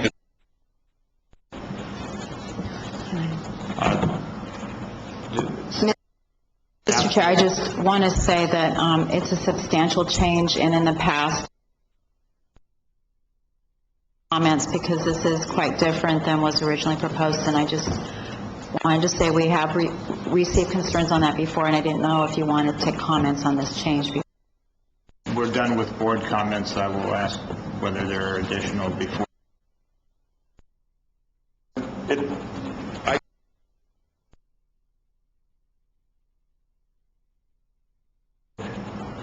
We've all put into this and sort of just go. If the general plan says, then why would you amend the zoning code to be in conflict with the general plan? And you'd still have to meet the requirements. It doesn't mean you can throw out every building requirement. Because Bill, you want to pull a building permit, but I'm not going to let.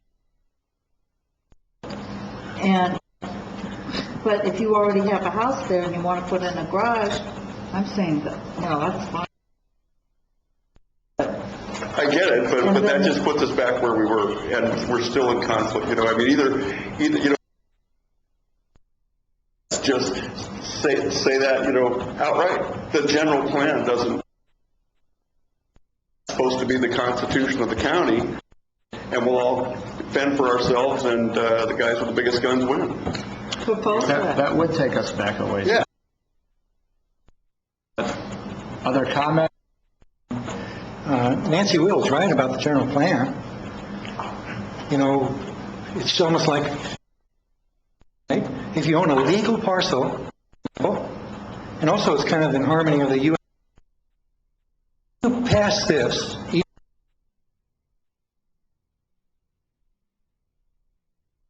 and agree, all right, property that doesn't have the in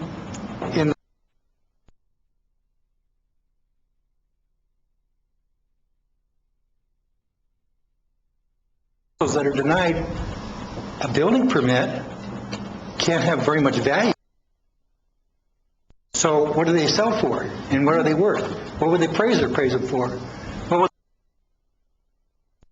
So there's so much negative, even though your intentions are well, but they far outride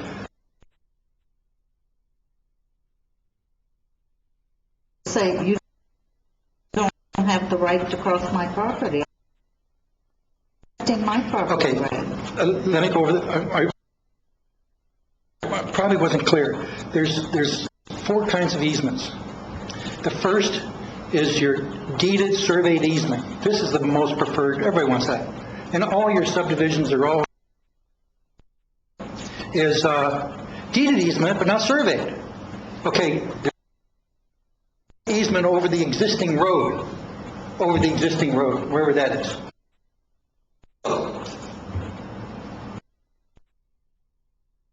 It's about it, but that's not a voting. The next type of easement is prescriptive easement. You know how that works, 5 years? 5 years, and you, without their permission, which is a legal easement. That's another legal easement. How do you get that? Prescriptive, even Highway 4, a good part of it is prescriptive as well, because it's been used over this period of time. Not so familiar with that, have to do here. Okay, so prescriptive easement is another form of legal easement. Now, You can't grant that out. We've talked about that. It's not up to the Board of Supervisors to grant a prescriptive easement. Bingo, it's a civil matter. It's not a regulatory matter. Al, your argument is, let's make where we're going to make additional parcels, and why are we requiring legal access there? It's the same argument. I mean, why in the hell? That's just a private matter. Let everybody go sue it. No, not so, Tom, because somebody from building on their property if they have a legal easement. I'm actually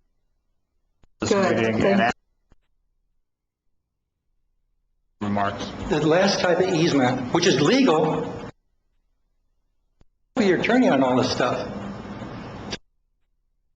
The easement of necessity is, but the person that owns that legal parcel that's landlocked has an easement of necessity. He can legally cross to the nearest public road in the most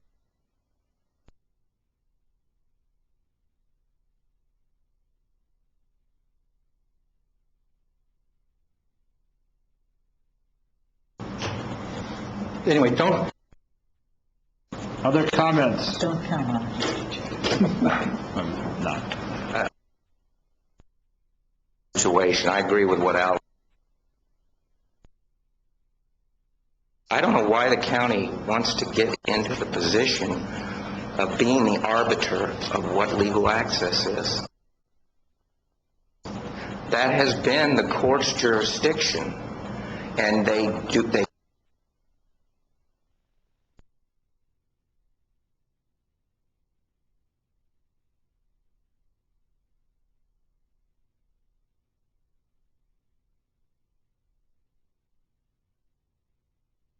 now, you've been taxing me.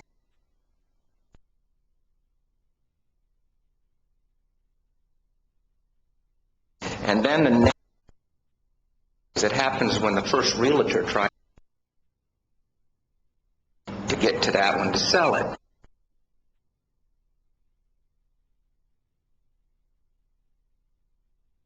The parties, by payment of, define their right, and it's prescriptive access for his possession for more than 5 years. Tenant to leave it. The way judge balls and strikes on what legal access is, I don't. I'm like Al. Bruce. To address Tom's comment on Title 16,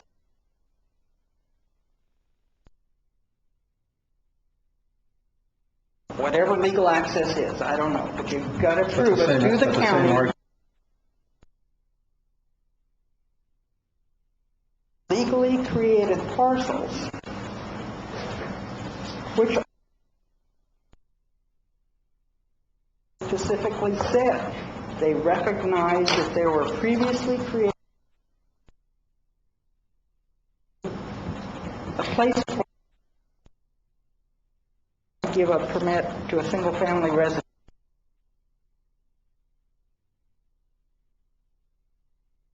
law is ignored. The bookends confused here. Lunch was late. Supervisor Thomas. Feel about coming out of this? We have a motion and a public comment before I say, okay, well, you have. Now your problem is you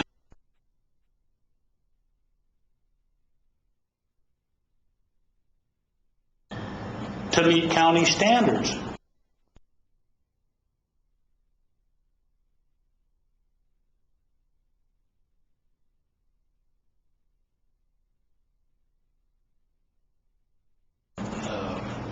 Change.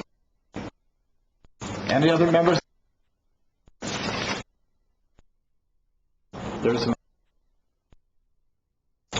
Hearing none. Those in favor?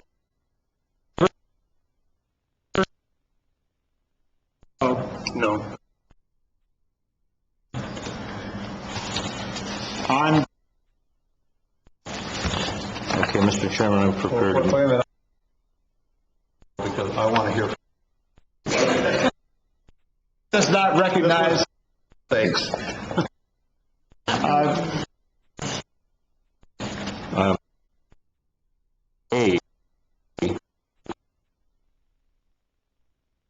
Following all Busy on this. no, on Excuse me. the are exempt from the requirements. Sub A, that is the primary. Yeah. I want single family. The word the. Can't have an Uncle Joe. This would limit it to, and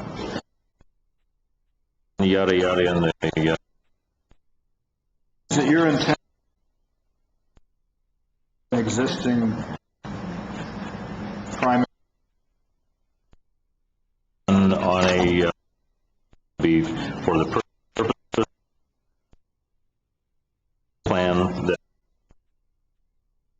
unit on for lack of a second?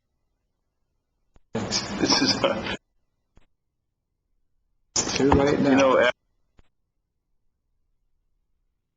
And it's coming.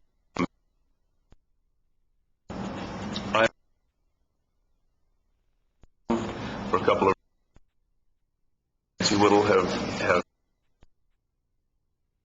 I've been told now the construction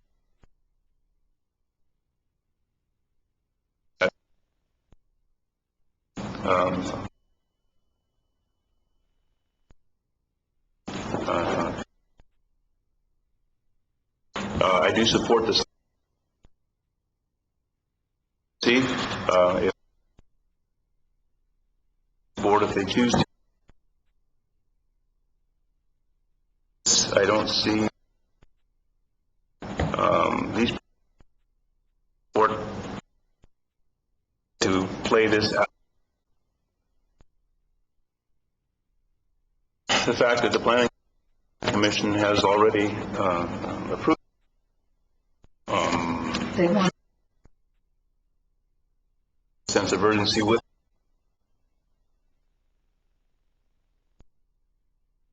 and they need more time. I would time for that. Okay, there is a motion. I would just reiterate that I think it's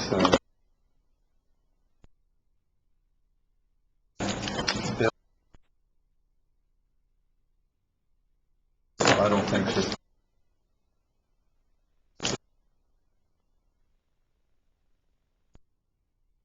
can just go build a single excuse for the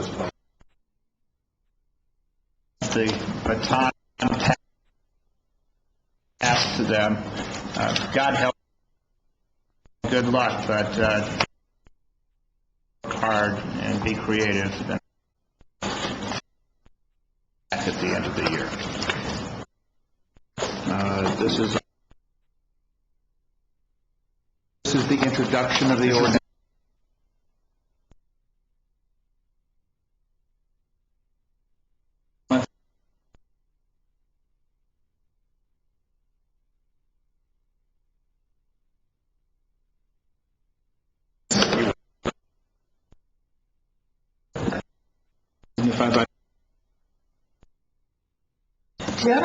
No, on this board.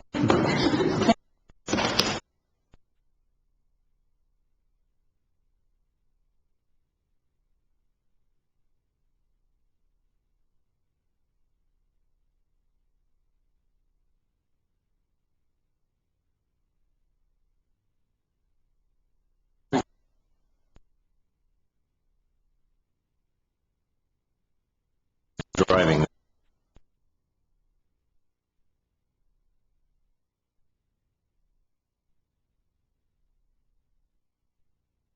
Next to Bill Albee, Rhonda Atkinson has communicated her continue serving. Number 4, Dotha Boner. 7 is Jean Stewart. 9 is Willa Hershot. Manfred.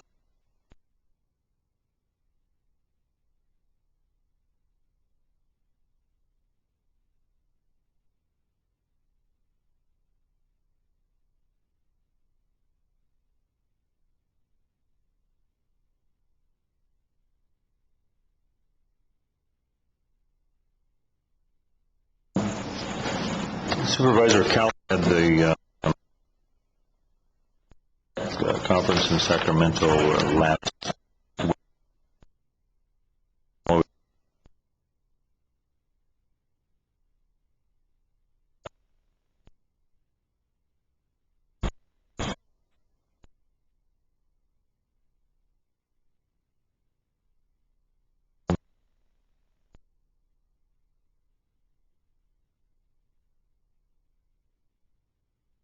prepared.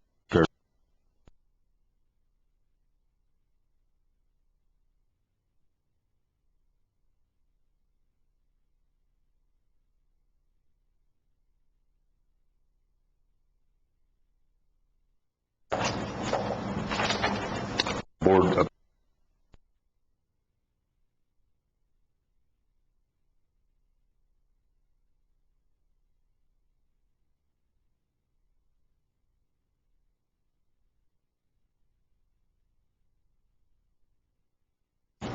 that concludes my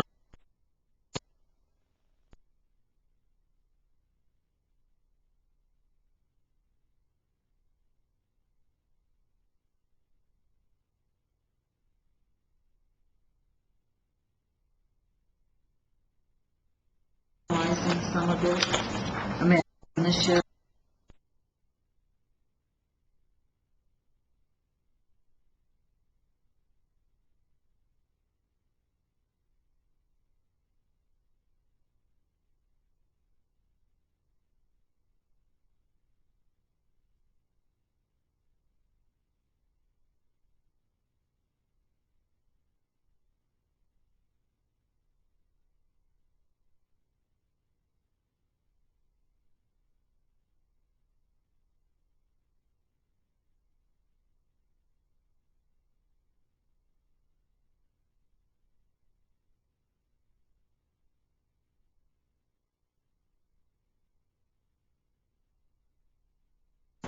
Of Kelly.